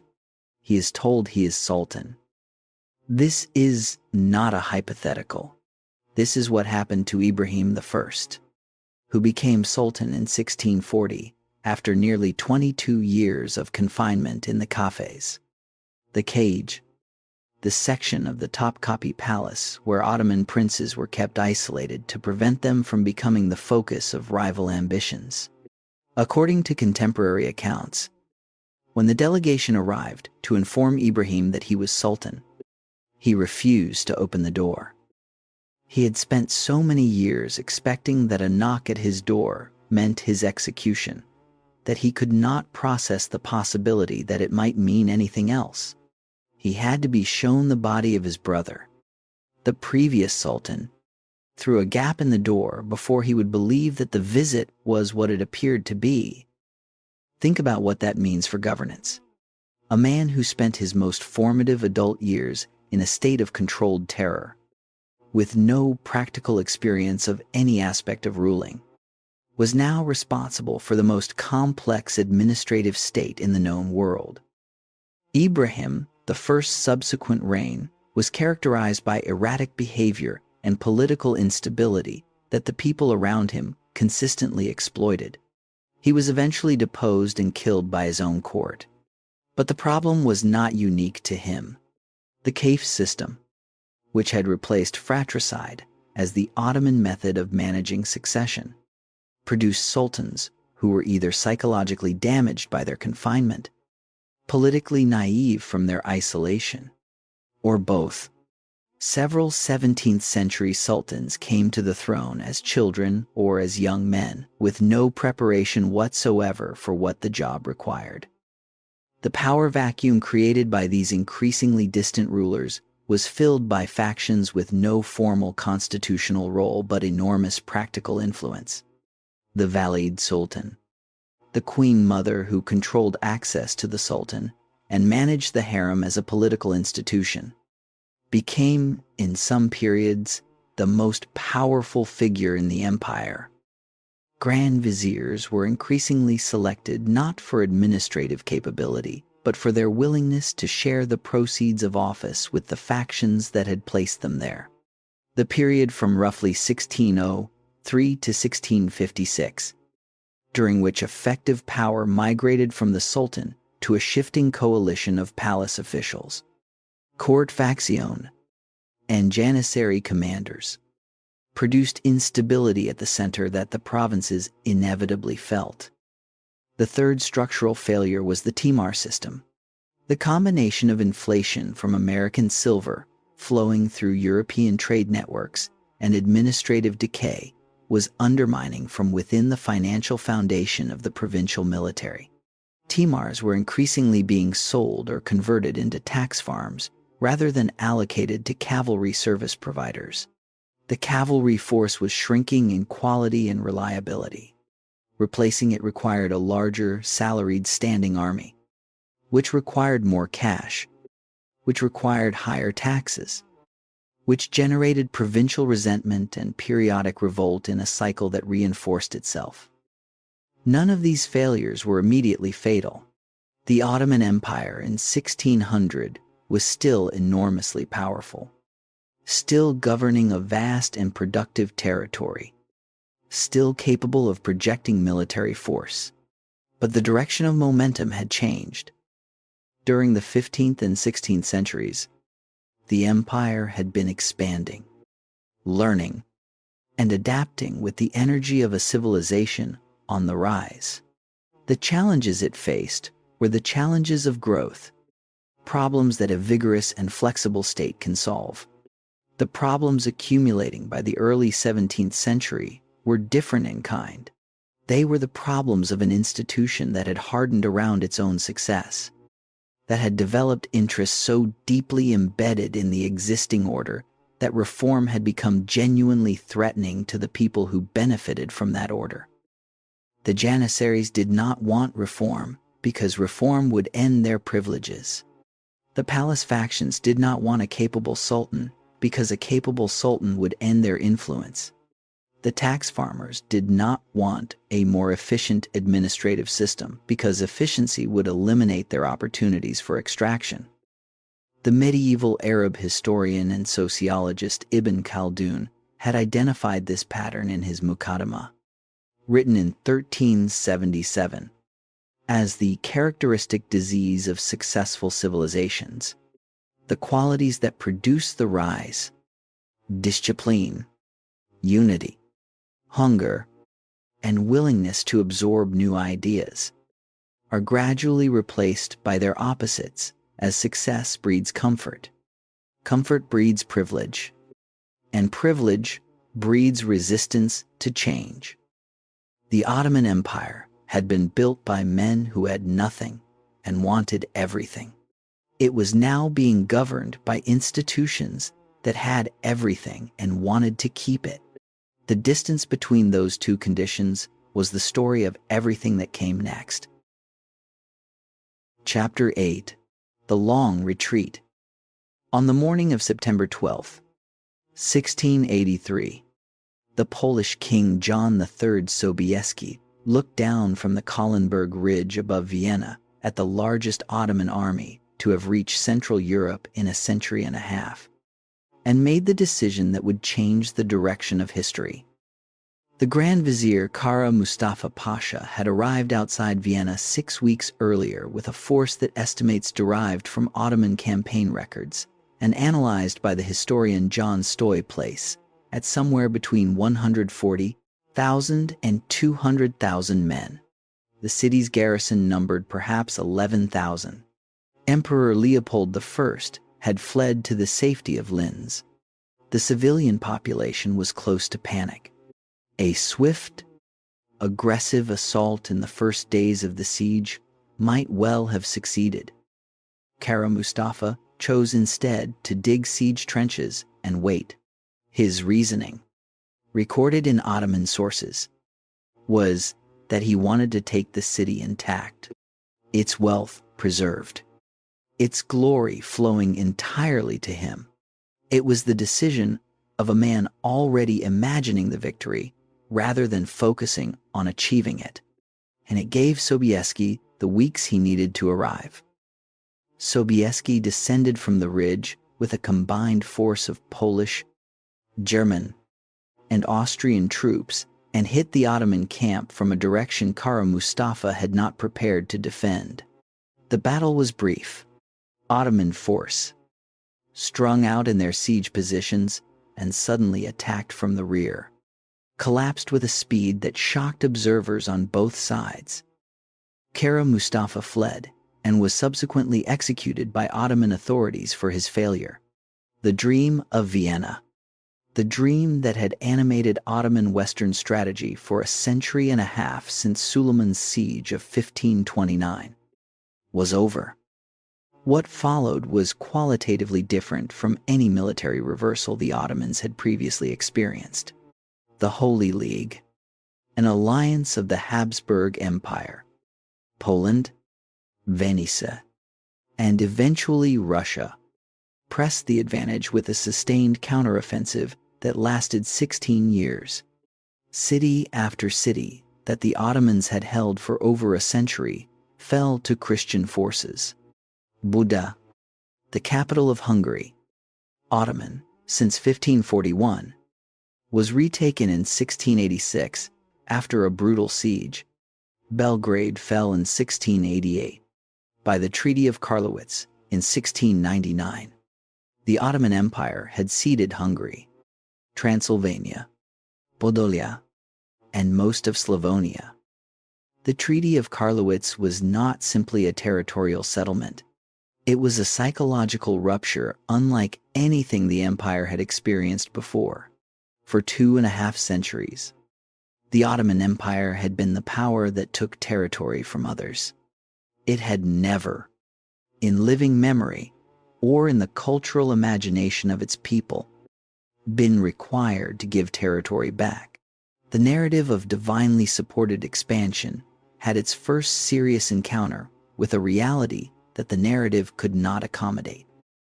In Istanbul, in the theological schools and the coffee houses and the marketplaces, the question being asked was one that no previous generation of Ottomans had ever needed to ask.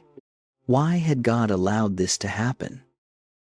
The Ottoman response in the decades following Karlowitz was more thoughtful than the European powers expected. The tulip era of the 1720s takes its name from the extraordinary craze for tulip cultivation that swept Istanbul's elite during this period. A fashion so intense that specific bulb varieties were traded at prices that remind historians of the Dutch tulip mania of the previous century. But the tulip era was more than a fashion. The Grand Vizier Damad Ibrahim Pasha used this period of relative stability to pursue a genuine cultural opening toward European ideas. He oversaw the establishment of the first Ottoman printing press in 1729, the translation of selected European scientific and historical works into Ottoman Turkish, and a flowering of poetry, architecture, and visual culture that made Istanbul in the 1720s a city actively trying to understand the world that had changed around it. The printing press illustrates with painful precision the difficulty of Ottoman reform.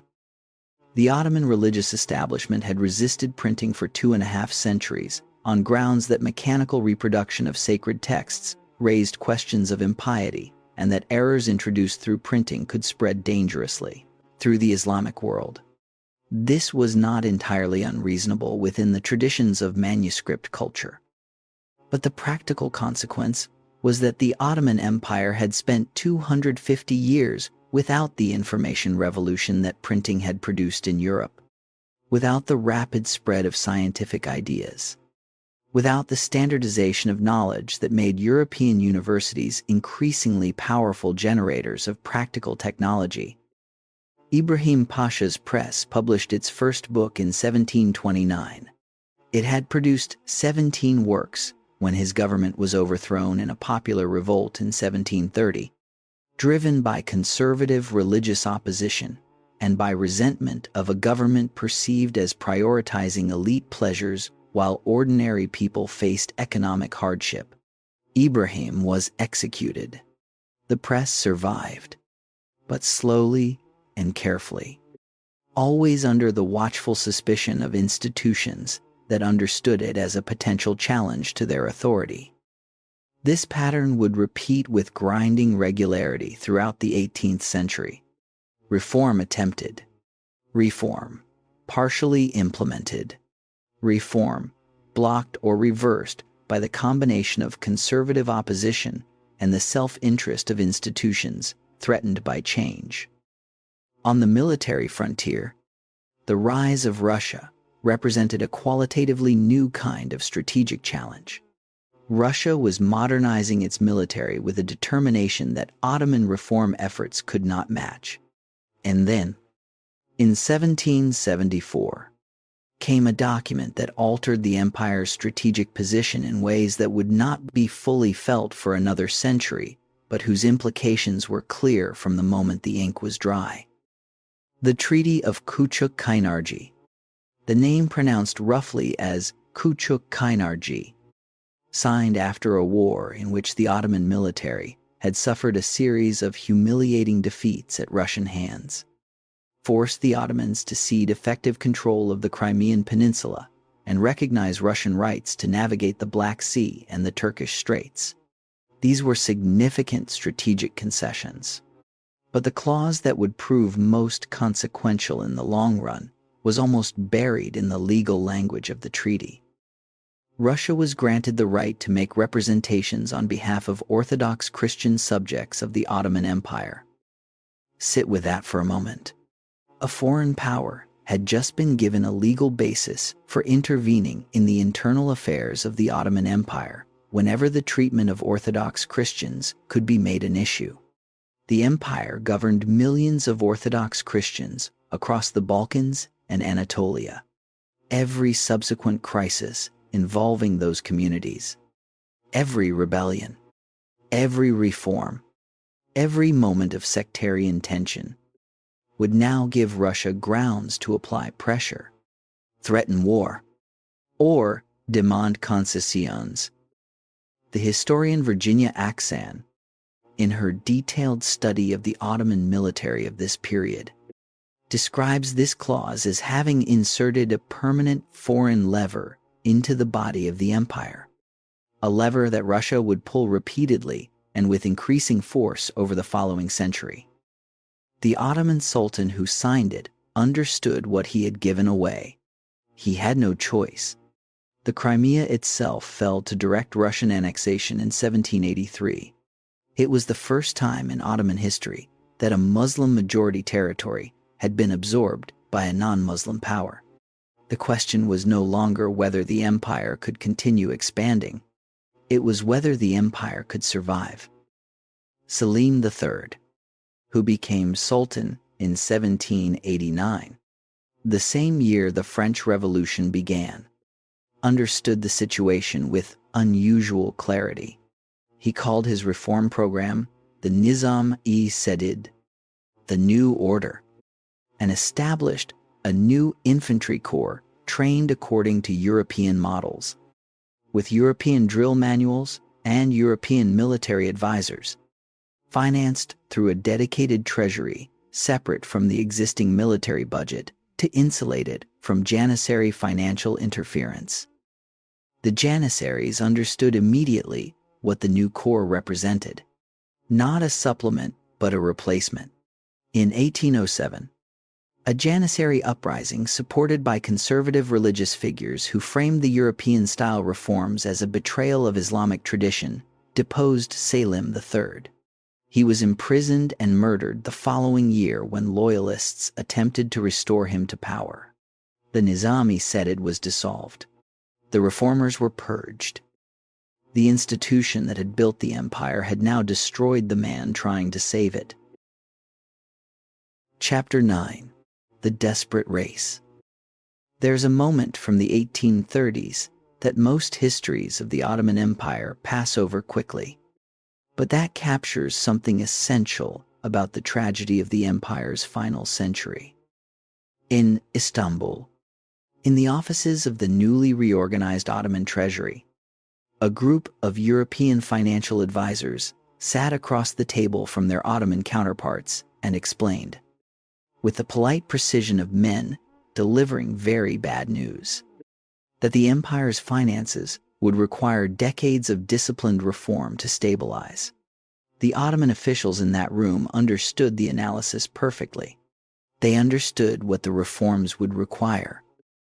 What they could not control was the pace at which their rivals were moving, the pace at which internal opposition would reassert itself, and the pace at which the next crisis would arrive to consume the resources that the last reform had managed to accumulate. This is the essential tragedy of the Ottoman 19th century. Not ignorance of the problem, not lack of capable individuals trying to solve it. The tragedy was the gap between the speed of understanding and the speed of change, a gap the empire could never quite close before the next catastrophe arrived. Mahmud II became Sultan in 1808 and spent 30 years remaking the empire with a determination that his reform-minded predecessors had not quite matched. He understood from the fate of Selim III that the Janissaries were not simply a military problem. They were a political veto. As long as they existed in their current form, no serious reform was possible. He spent nearly 2 decades quietly preparing for the confrontation he knew was inevitable, building alternative military forces, cultivating allies in the religious establishment who could provide Islamic justification for what he intended to do, and waiting for the moment when the Janissaries were isolated enough to be destroyed rather than merely defeated. That moment came in June of 1826. Mahmud announced the formation of a new European-trained military corps. The Janissaries rose in revolt as they always had, marching on the palace with their overturned cooking cauldrons, the traditional signal of Janissary rebellion, expecting the outcome that had ended every previous reform attempt. What they found instead was artillery. Mahmud had positioned cannons around the Janissary barracks in Istanbul. The buildings were set on fire. Those who fled were cut down. Those who remained burned. Thousands were killed in Istanbul over the days that followed. Across the empire, Janissary leadership was arrested and executed. The corps was formally dissolved and its name erased from official records. The Ottomans called it the auspicious incident. It was simultaneously an act of necessary political surgery and a massacre. The corps that had defined Ottoman military identity for 4 centuries was gone. The most powerful obstacle to modernization had been removed. What remained was the question of whether the time it had taken to remove that obstacle had already cost the empire too much ground to recover. Mahmud II did not stop there. He reorganized provincial administration, reformed the judicial system, established new educational institutions modeled on European universities, and sent students to France and Britain to study mathematics, engineering, and military science. The scope of his ambition was genuine, but the pace of European military and industrial development was faster still. The Industrial Revolution was transforming European military capacity at a rate that administrative reform alone could not match. Steam power, mass-produced steel, railroads, telegraphs, rifled artillery, and ironclad warships were not simply improvements on existing technology. They were transformations of the entire productive and logistical basis of military power. Producing them required industrial infrastructure, scientific institution, and capital markets that the Ottoman Empire did not have and could not build quickly enough. The international environment made the reform challenge harder still. The great powers of Europe had a collective interest in keeping the Ottoman Empire weak enough to be manageable but strong enough to continue existing as a buffer against each other's ambitions. They simultaneously demanded reforms to protect Christian minorities and blocked reforms that would have genuinely strengthened Ottoman military capability. They provided loans at interest rates that enriched European banks while indebting the Ottoman treasury. They intervened militarily when Ottoman attempts to stabilize rebellious territories threatened to produce the kind of strong central government that none of the great powers wanted to see on their strategic frontiers. The Tanzimat period, beginning in 1839 with the Gulru Edict under Sultan Abdülmecid I, represented the most systematic Ottoman attempt to address structural problems across the entire governing framework. The edict guaranteed all Ottoman subjects, regardless of religion, security of life, honor, and property. It promised regular and transparent taxation, fair trials, and a framework of legal equality that drew on Enlightenment principles. The Islahat Edict of 1856 went further, explicitly guaranteeing legal equality between Muslim and non-Muslim subjects, issued under direct pressure from Britain and France, who were fighting alongside the Ottomans in the Crimean War against Russia and made reform commitments a condition of their continued support. The Crimean War of 1853 to 1856 ended with Russian ambitions temporarily checked and the Ottoman Empire nominally preserved, but preservation came at a price that compounded with each passing decade. The Ottoman Empire took its first major foreign loans during the Crimean War period, borrowing from British and French banks to finance the military effort. The loans were followed by more loans, as the costs of continuous military reform, infrastructure investment, and the growing administrative apparatus consistently exceeded what the reformed but still inadequate tax system could generate. By 1875, the empire could no longer service its foreign debt and declared bankruptcy, handing control of its customs revenues and other income streams to a body called the Ottoman Public Debt Administration, which was effectively controlled by European creditors. Picture that scene clearly. In the offices of the Ottoman Public Debt Administration in Istanbul, European creditors sat at desks processing the customs revenues of a sovereign empire, deciding which financial obligations would be met and which would wait. Ottoman officials in those same offices were managing their own government's finances under the supervision of the foreign bondholders to whom they were obligated. The image captures something essential about the empire's situation in the second half of the 19th century. Still sovereign in name, partially occupied in practice, not by armies, but by accountants, which in some ways was harder to resist. The Tanzimat reforms were real and in many respects impressive.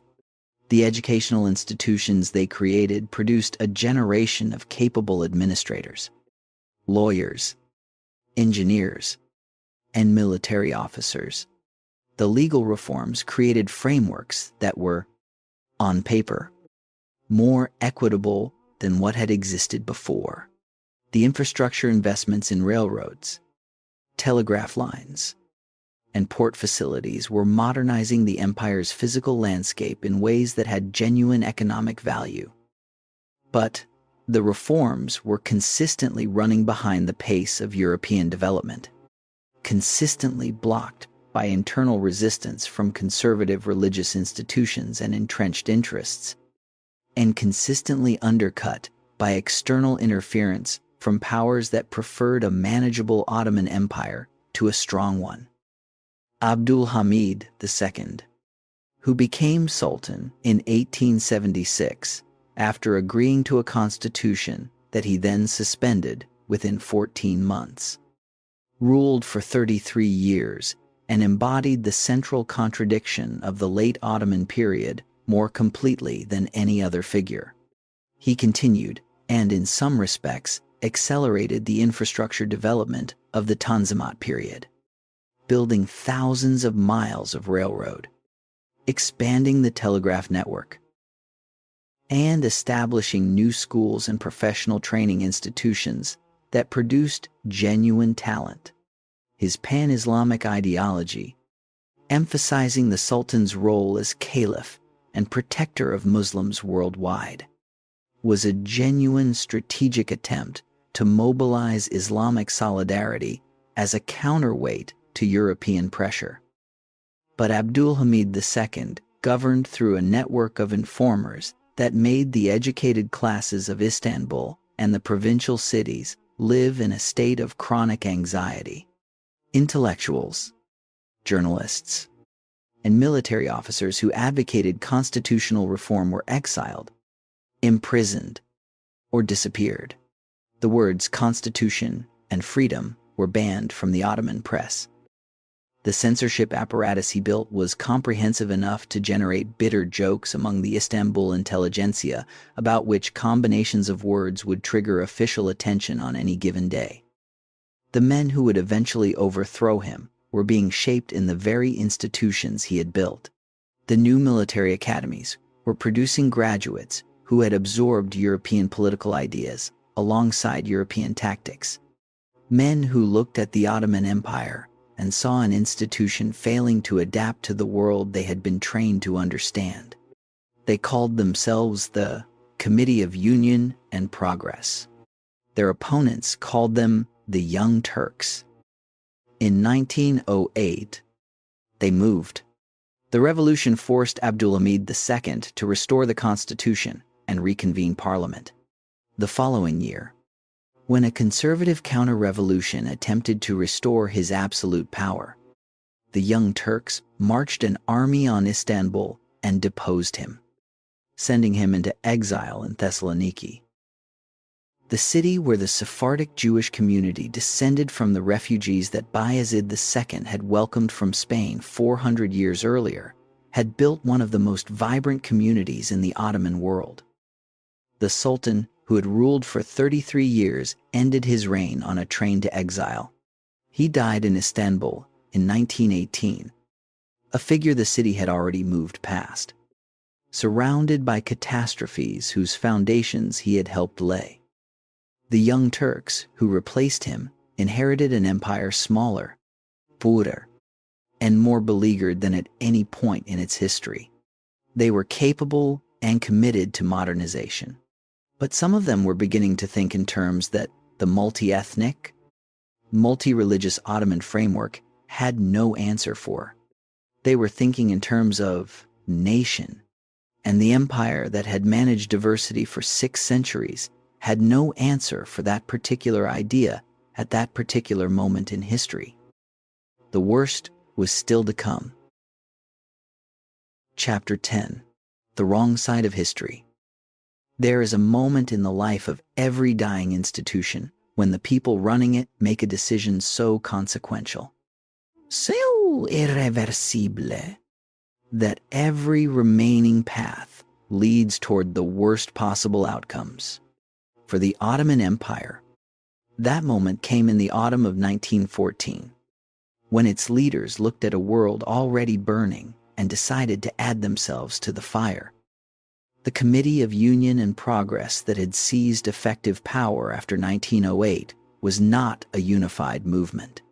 It contained liberals and nationalists, reformers and opportunists, men who believed in a multi-ethnic Ottoman citizenship, and men who were beginning to think in terms of a specifically Turkish national identity that left little comfortable room for the empire's Armenian, Greek, and Arab populations.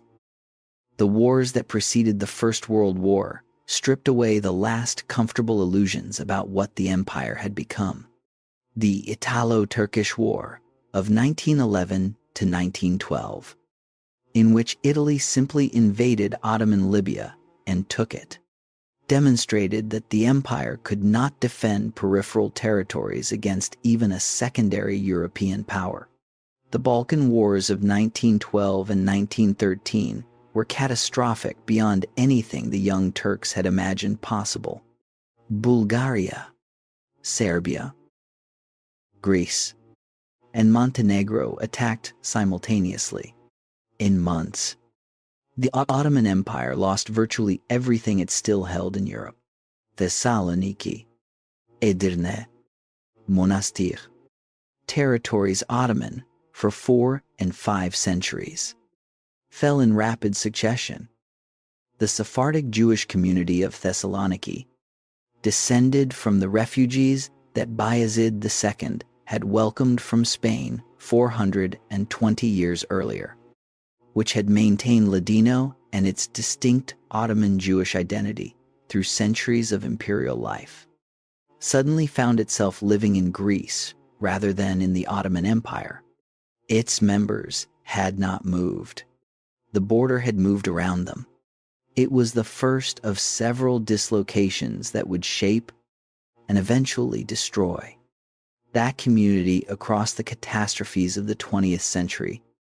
Into the atmosphere of humiliation and desperation that followed the Balkan defeats came the offer from Germany. The German Empire had been cultivating an Ottoman alliance for years, presenting itself as the one great power that respected Ottoman sovereignty. The relationship between German and Ottoman military officers was close and professionally respectful in ways that the relationships with Britain, France, Austria, and Russia were not. When the First World War began in August of 1914, several members of the committee argued strenuously for neutrality, pointing out that the empire was exhausted, financially depleted, and militarily damaged from the Balkan Wars. The faction that prevailed was led by the triumvirate that had effectively seized control of Ottoman governance. Enver Pasha as Minister of War, Talat Pasha as Minister of the Interior, and Cemal Pasha as Minister of the Navy. Of the three, Enver was the most consequential and the most dangerous. He believed, with a conviction that the actual military situation did not support, that Germany would win the war quickly and that an Ottoman alliance would allow the empire to recover its lost territories and expand eastward into the Turkic regions of the Russian Empire.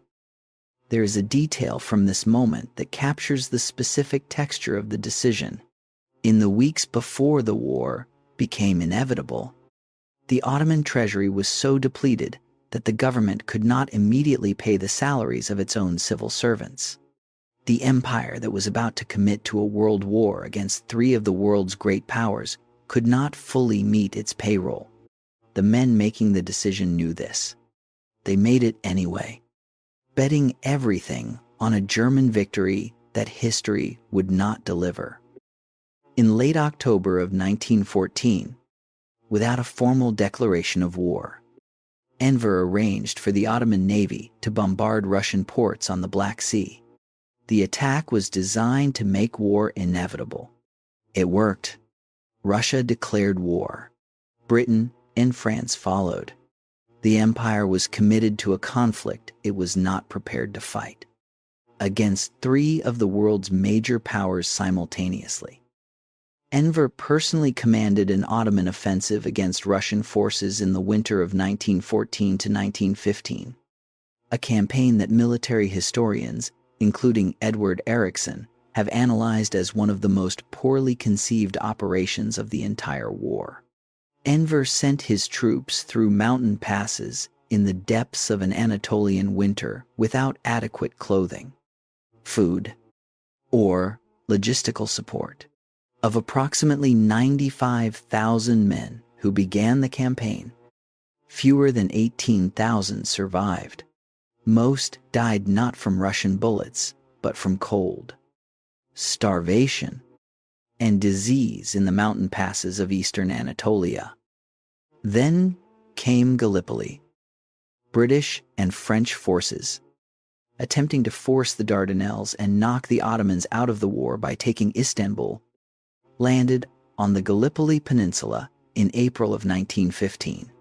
What followed was 8 months of brutal trench warfare in which the Ottoman defenders, commanded at a critical moment by a colonel named Mustafa Kemal, held their positions against repeated Allied assaults with a determination that became the founding military legend of modern Turkish national identity. Kemal's order to his soldiers, at a moment when the Allied advance threatened to break through, telling them he was not ordering them to attack, but to die, and that in the time it took them to die, other troops would move forward to take their place, has been quoted by every Turkish leader in the century since. By December of 1915, the Allied forces evacuated, having gained nothing. It was the Ottoman Empire's one genuine military triumph of the war. But Gallipoli could not change the fundamental arithmetic of the conflict. The British were advancing from Egypt through Palestine. Arab force, organized with British support, were in revolt across the Arabian Peninsula and Syria. The Russian army was pressing into eastern Anatolia before the Russian Revolution of 1917 removed Russia from the war. The Ottoman military was fighting on 5 fronts simultaneously, with resources adequate for none of them. And it was in this context of military catastrophe and ethnic panic that the leadership of the Committee of Union and Progress made the decision that has defined their historical legacy ever since. The Armenian community of eastern Anatolia had lived under Ottoman rule for centuries. They were predominantly Christian, concentrated in the eastern provinces that were the theater of the Russo-Ottoman War, and some Armenians had expressed sympathy for or provided assistance to Russian forces. The Ottoman government used this to frame the entire community as a security threat. Beginning in the spring of 1915, the government ordered the deportation of the Armenian population of eastern Anatolia into the Syrian desert, through forced marches organized in conditions that ensured mass death from exhaustion, starvation, exposure, and systematic violence. What happened to the Armenians between 1915 and 1917 is not, among academic historians and genocide scholars, a matter of serious dispute. The International Association of Genocide Scholars has formally recognized the events as genocide under the definition established by the United Nations Genocide Convention of 1948. The scholar Raymond Kevorkian, in his comprehensive study published in 2006, documents the deaths of between 600,000 and 1.5 million Armenians. The Turkish historian Taner Akcam, whose work on this subject required considerable personal and professional courage to produce within Turkey, analyzed Ottoman documents that provide direct evidence of centrally organized deportation and killing orders. The connection to international law extends further than most people know. The Polish Jewish lawyer Raphael Lemkin, who coined the word genocide in 1944 and spent decades campaigning for the United Nations Genocide Convention, adopted in 1948, cited the Armenian case specifically as one of the events that demonstrated the need for international law to recognize and prohibit the deliberate destruction of ethnic and religious groups. The legal framework that today governs the prosecution of genocide at the International Criminal Court has a direct intellectual line running back to what happened in eastern Anatolia in 1915. The Armenian case was not only a historical atrocity, it was one of the events that helped create the modern concept of crimes against humanity.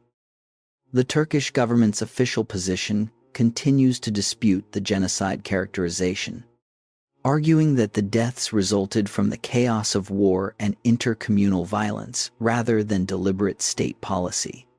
This position is not supported by the scholarly consensus. The debate over recognition remains one of the most sensitive questions in contemporary geopolitics. The German parliament recognized the genocide in 2016. The United States formally recognized it in 2021 under President Biden. The wound is present and unresolved. The war ended for the Ottomans with the Armistice of Mudros in October of 1918. The victorious Allies arrived in Istanbul with plans for Ottoman territories that had been negotiated in secret during the war itself. The Sykes-Picot Agreement of 1916, concluded between Britain and France, had divided the Arab territories into spheres of influence, drawing lines across the map of the Middle East with indifference to the ethnic, religious, tribal, and historical boundaries that organized actual life in those territories. The Balfour Declaration of 1917 expressed British support for a Jewish national home in Palestine while acknowledging the need to protect the rights of existing non-Jewish communities. The British had simultaneously promised Arab independence to Sharif Hussein of Mecca in exchange for the Arab Revolt. These commitments were mutually incompatible. They were not all honored. The consequences of their failure are still being lived by millions of people today. The Treaty of Sevres, in August of 1920, was the formal document of Ottoman dissolution. It awarded eastern Thrace and Izmir to Greece, created an independent Armenia, envisioned an autonomous Kurdistan, and left the Ottoman government with a rump state in northern Anatolia stripped of any meaningful sovereignty. The men who had led the empire into catastrophe had already escaped. Enver, Talat, and Cemal fled on a German submarine in November of 1918. Talat was assassinated in Berlin in 1921 by an Armenian survivor of the genocide named Soghomon Tehlirian. His acquittal by a German jury, after a trial in which the genocide itself was effectively placed on evidence, is considered by legal scholars including Jeffrey Robertson as one of the precedents for the modern concept of crimes against humanity in international law. Enver died in 1922 in Central Asia, killed by Bolshevik forces while pursuing the pan-Turkic dream that had helped destroy the empire he had once promised to save. The Ottoman Empire was finished. But something unexpected was already beginning in the ruins. A general who had won at Gallipoli was looking at the Treaty of Sevres and reaching a conclusion that most people in his position would not have been capable of reaching. He was not going to accept it. Chapter 11. Burn it down to save it.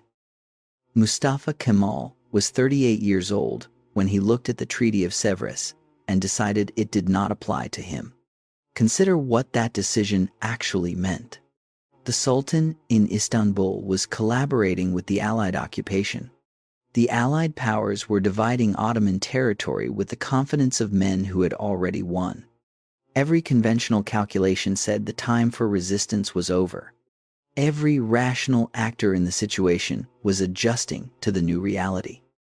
Kemal's analysis, developed with the precision of a general accustomed to making decisions where the cost of error is measured in lives, reached a different conclusion. The empire could not be saved. The Sultanate could not be saved. The Caliphate could not be saved. The entire institutional framework of the Ottomans was compromised beyond recovery by its defeat. Its occupation, and the collaboration of its nominal head with the powers dismembering it. Attempting to preserve any of it meant accepting permanent subordinate status within a framework defined by European imperial interests. The only path forward was not reform of the existing order. It was the complete replacement of the existing order by something built on entirely different foundations.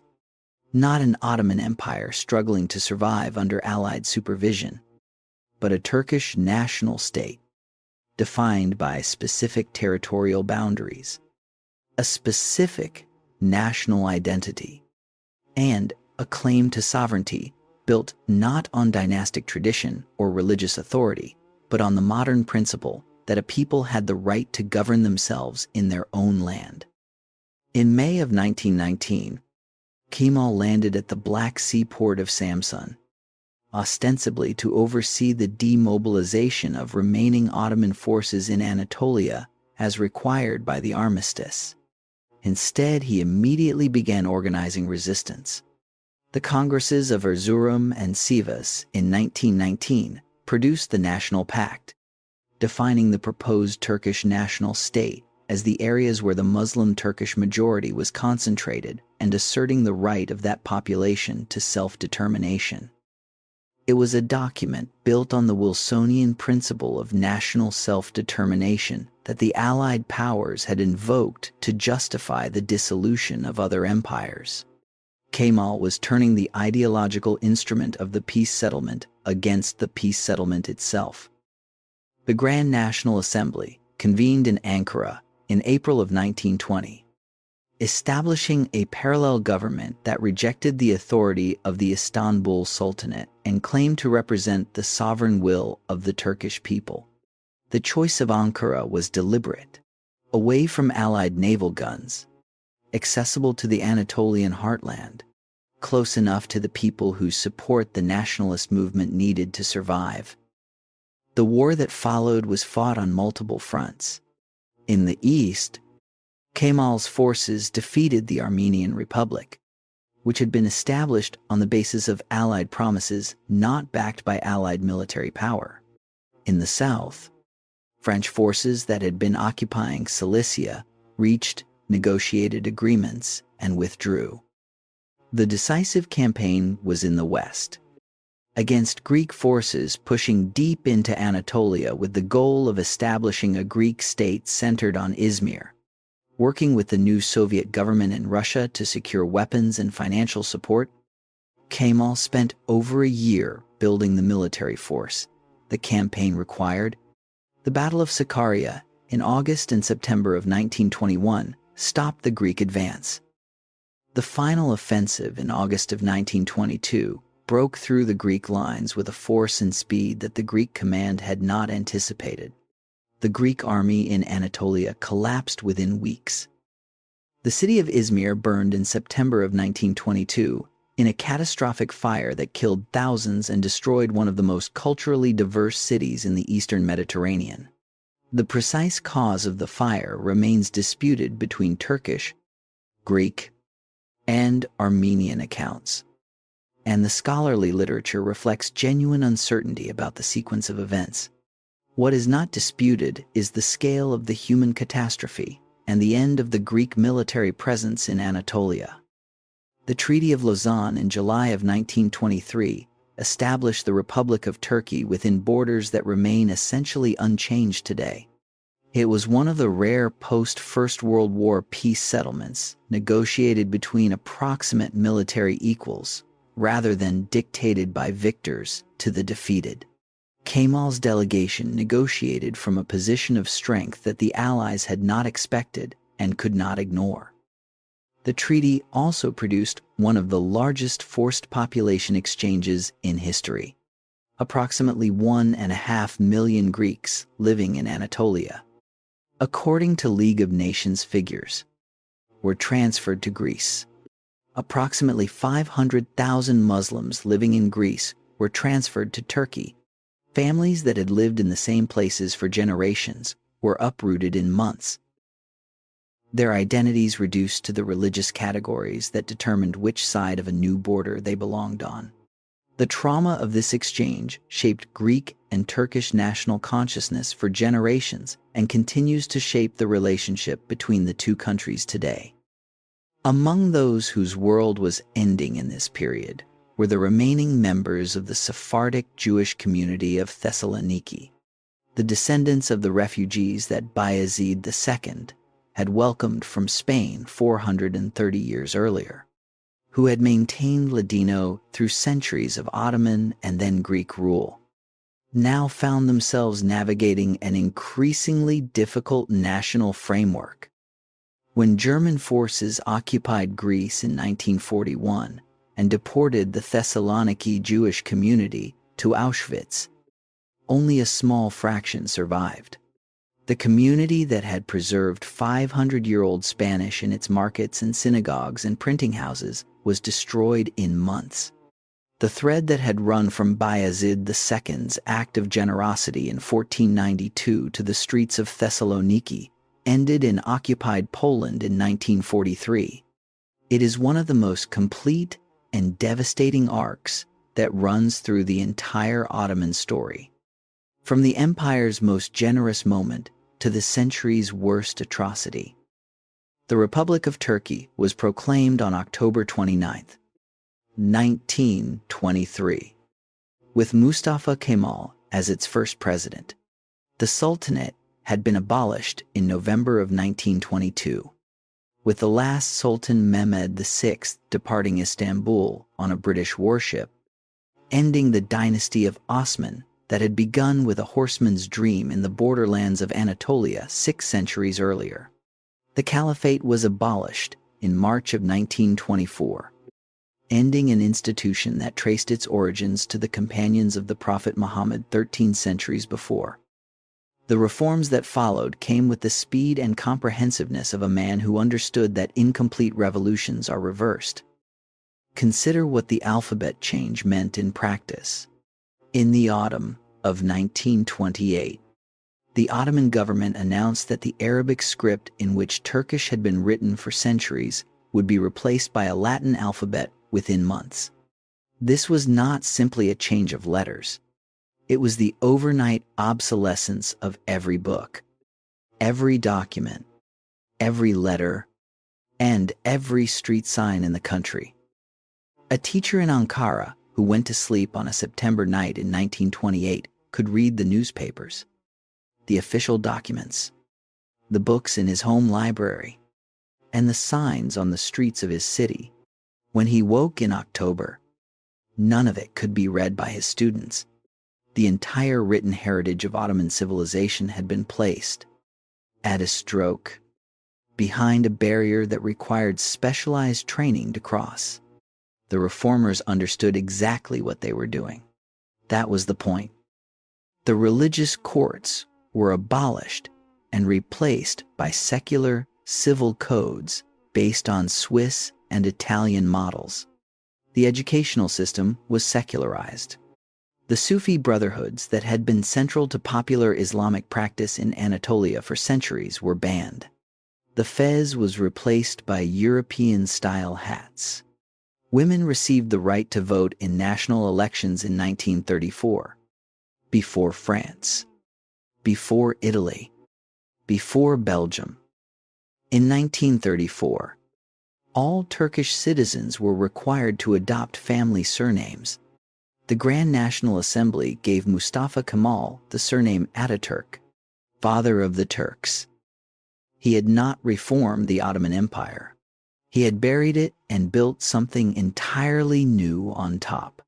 The Ottoman world from which it was built left behind not just Turkey, it left behind more than 20 countries whose borders, institution, and unresolved conflicts traced directly to the choices made in the last decades of the empire and the peace settlements that followed its collapse.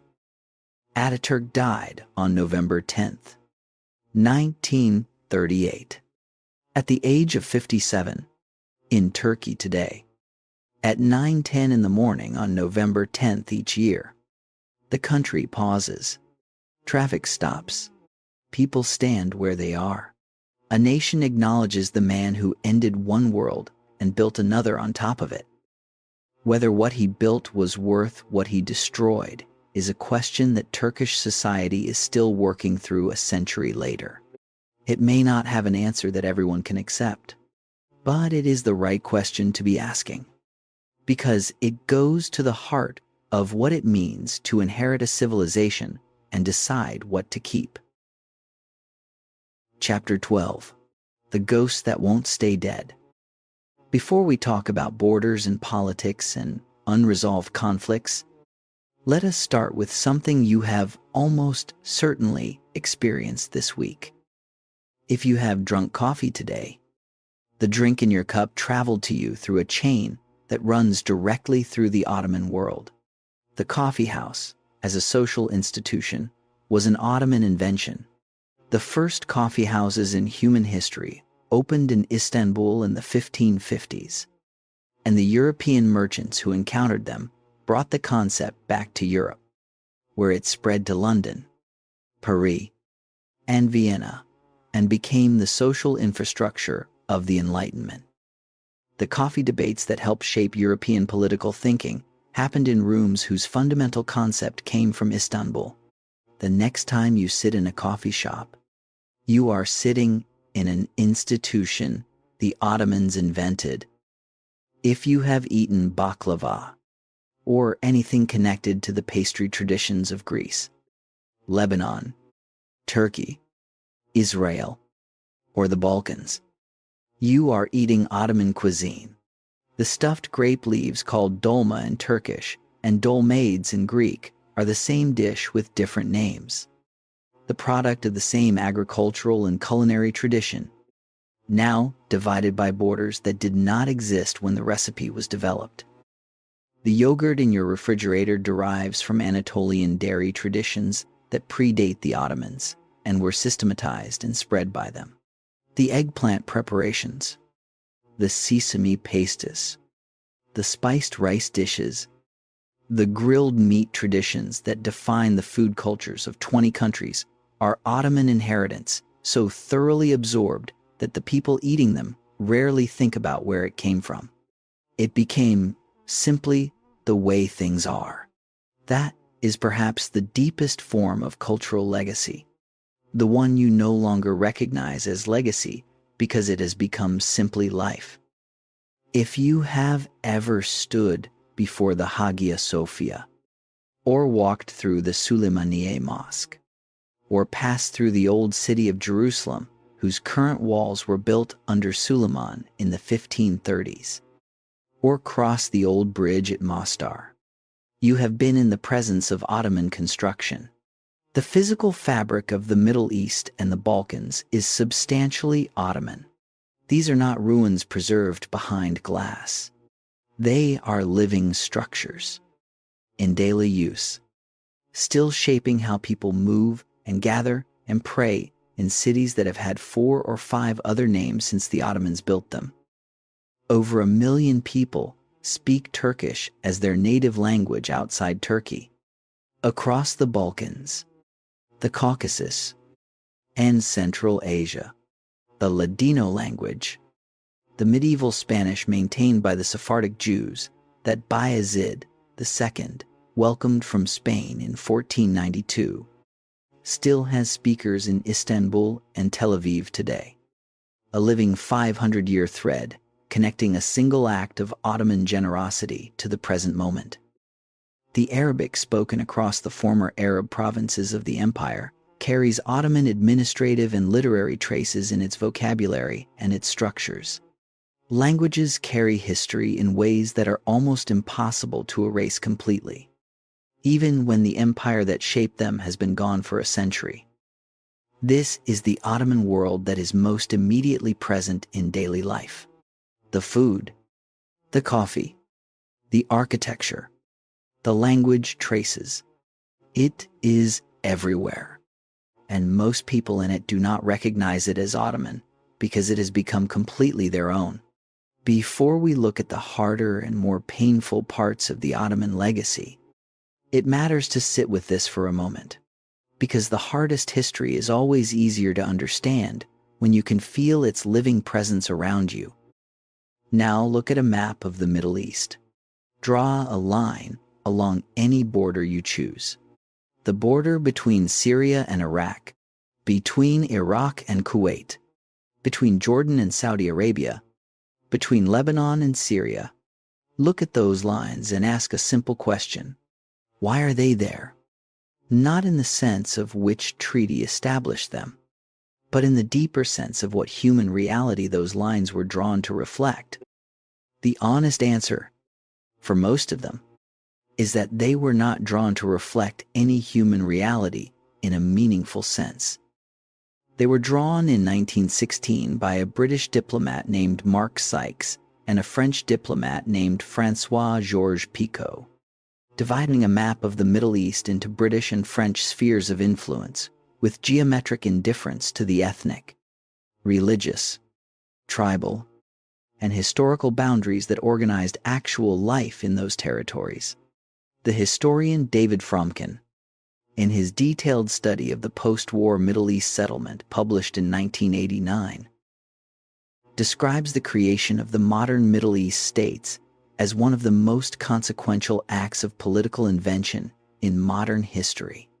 Both the ambition and the recklessness of that invention are still visible today. It is important to be precise about what this means and what it does not mean. The Ottoman collapse and the Sykes-Picot settlement are among the significant contributing factors to the instability of the modern Middle East. They are not the only factors, and it would be misleading to suggest otherwise. The discovery of oil created economic incentives that warped political development in ways no 19th century diplomat could have anticipated. The Cold War imposed its own framework of competing interventions.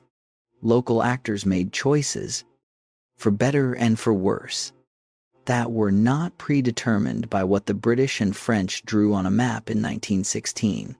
History does not work that simply.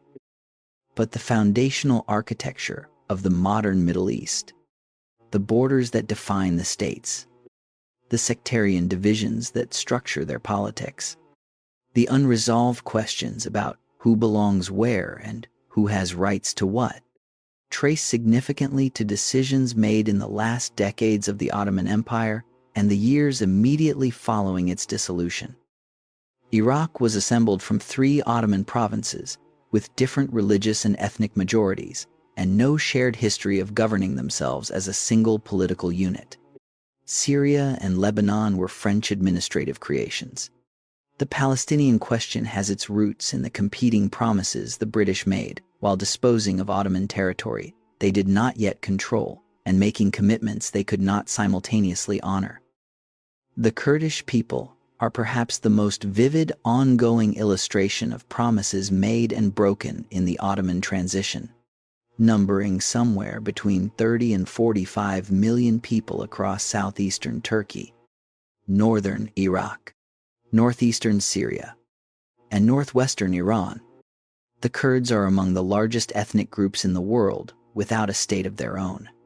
They had been promised a state in the Treaty of Sèvres in 1920. That promise was abandoned in the Treaty of Lausanne in 1923. The conflict that has followed has produced hundreds of thousands of deaths across the century since and shows no signs of approaching stable resolution. The most politically charged dimension of Ottoman legacy in contemporary life is what observers have called Neo-Ottomanism, most visibly associated with the political direction of Turkey under Recep Tayyip Erdogan and his Justice and Development Party, which has governed Turkey since 2002.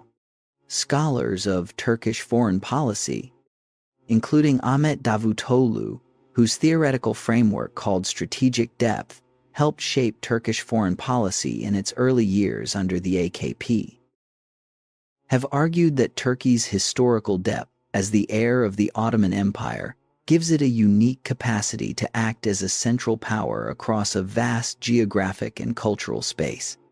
This represents an explicit rehabilitation of the Ottoman legacy as a strategic asset rather than a historical burden, a direct reversal of the Kemalist position that the Ottoman past was something to be overcome.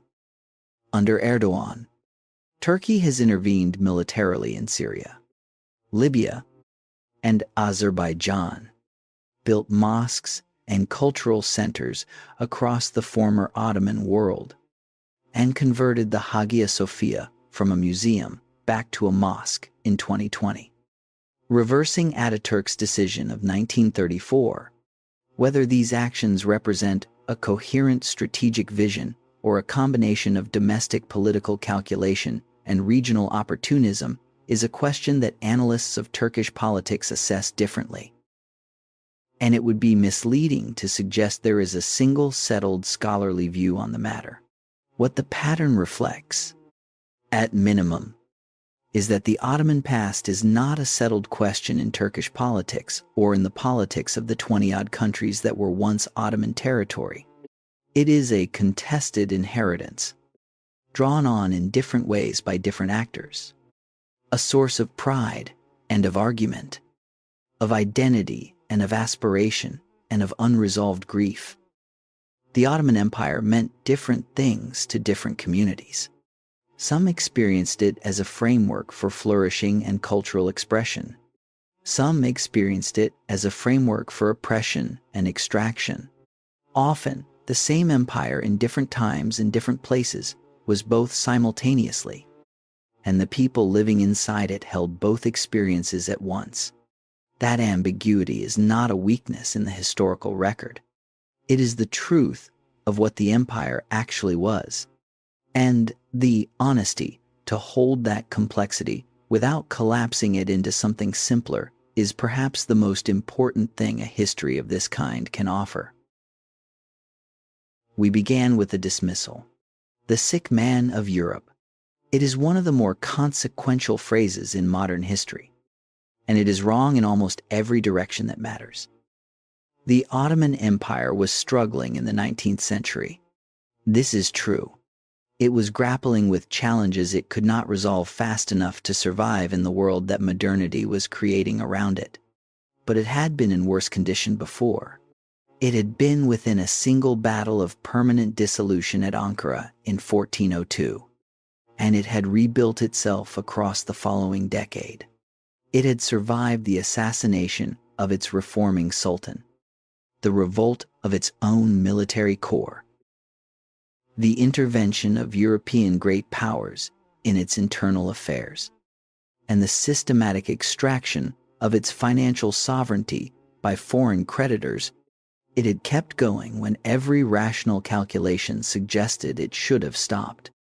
What finally ended it was not military defeat alone, though the defeat was real and decisive. It was the combination of military catastrophe, financial collapse, ideological exhaustion, and the specific tragedy of three men, Enver, Talat, and Cemal, who made a decision that traded the empire's last viable options for a gamble that history did not honor. And even then, what ended was the empire and the dynasty. The civilization did not end. It transformed, scattered, and persisted in forms that are everywhere around us when we know how to look. Think about what the Ottoman Empire actually was, stripped of the legends and the dismissals on both sides. It was a tribal band on a dangerous frontier that built, through 6 centuries of expansion and adaptation and reinvention, one of the most durable and complex political institutions in human history. It governed millions of people of extraordinary diversity with a system that was, at its best, more sophisticated than many of its contemporary alternatives. It produced Suleiman, who gave millions of people of different faiths a legal framework that offered them protections their neighbors in other empires often did not have. It produced Sinan, who built structures of such beauty and engineering intelligence that they still stop people cold 5 centuries later. It produced Sokolu Mehmed Pasha, the Serbian boy who became the most capable administrator in the world, proof that the system, at its best, could elevate extraordinary ability from anywhere. It produced poets, jurists, engineers, and scholars whose work has been largely absent from the Western popular understanding of what human achievement looks like. And that absence has impoverished the story we tell about the human past. It also enslaved children. It conducted mass deportations. It presided over a genocide. It chose war when it should have chosen peace. It built systems of extraordinary intelligence and then allowed those systems to calcify into instruments of oppression. It produced rulers of remarkable vision and rulers of catastrophic incompetence, and everything in between.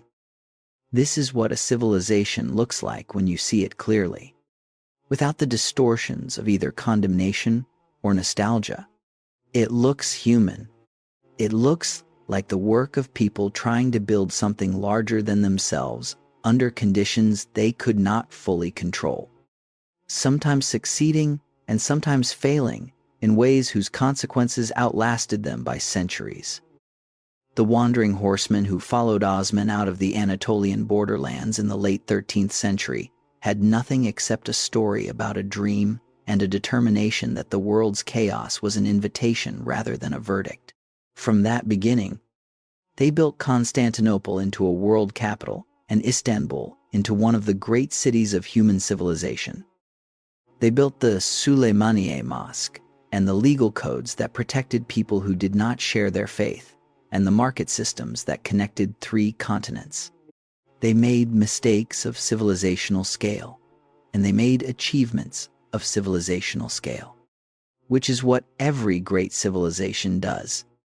Because every great civilization is built by people trying to do something larger than themselves in conditions that are always more complicated than they expected. The Ottoman Empire is over. The Republic of Turkey is 100 years old. The states of the Middle East are a century old and still fighting over borders drawn when the empire fell. The Kurds are still waiting. The wounds of 1915 have not healed. The Hagia Sophia is a mosque again. And somewhere in Istanbul and Tel Aviv today, a few thousand people still speak Ladino, 500-year-old Spanish, carrying 5 centuries of Ottoman memory in its vowels, in its idioms, in the words it borrowed from Hebrew and Turkish and Greek over the centuries it traveled, the living voice of Bayezid II's act of generosity in 1492, still audible in the 21st century, still connecting the present moment to a decision made by a sultan who understood that welcoming the persecuted was not charity but wisdom. That is what civilizations leave behind when they are gone. Not only the borders, though the borders remain, not only the wars, though the wars continue, but the coffee in your cup this morning, and the food on your table tonight, and the buildings that have outlasted every government that ever claimed to own them, and the languages that carry the memory of everything that happened inside them, long after the people who made the history have turned to dust. The empire is over, but the world it made is the world you live in. And now that you know what you are looking at, you will never quite see it the same way again.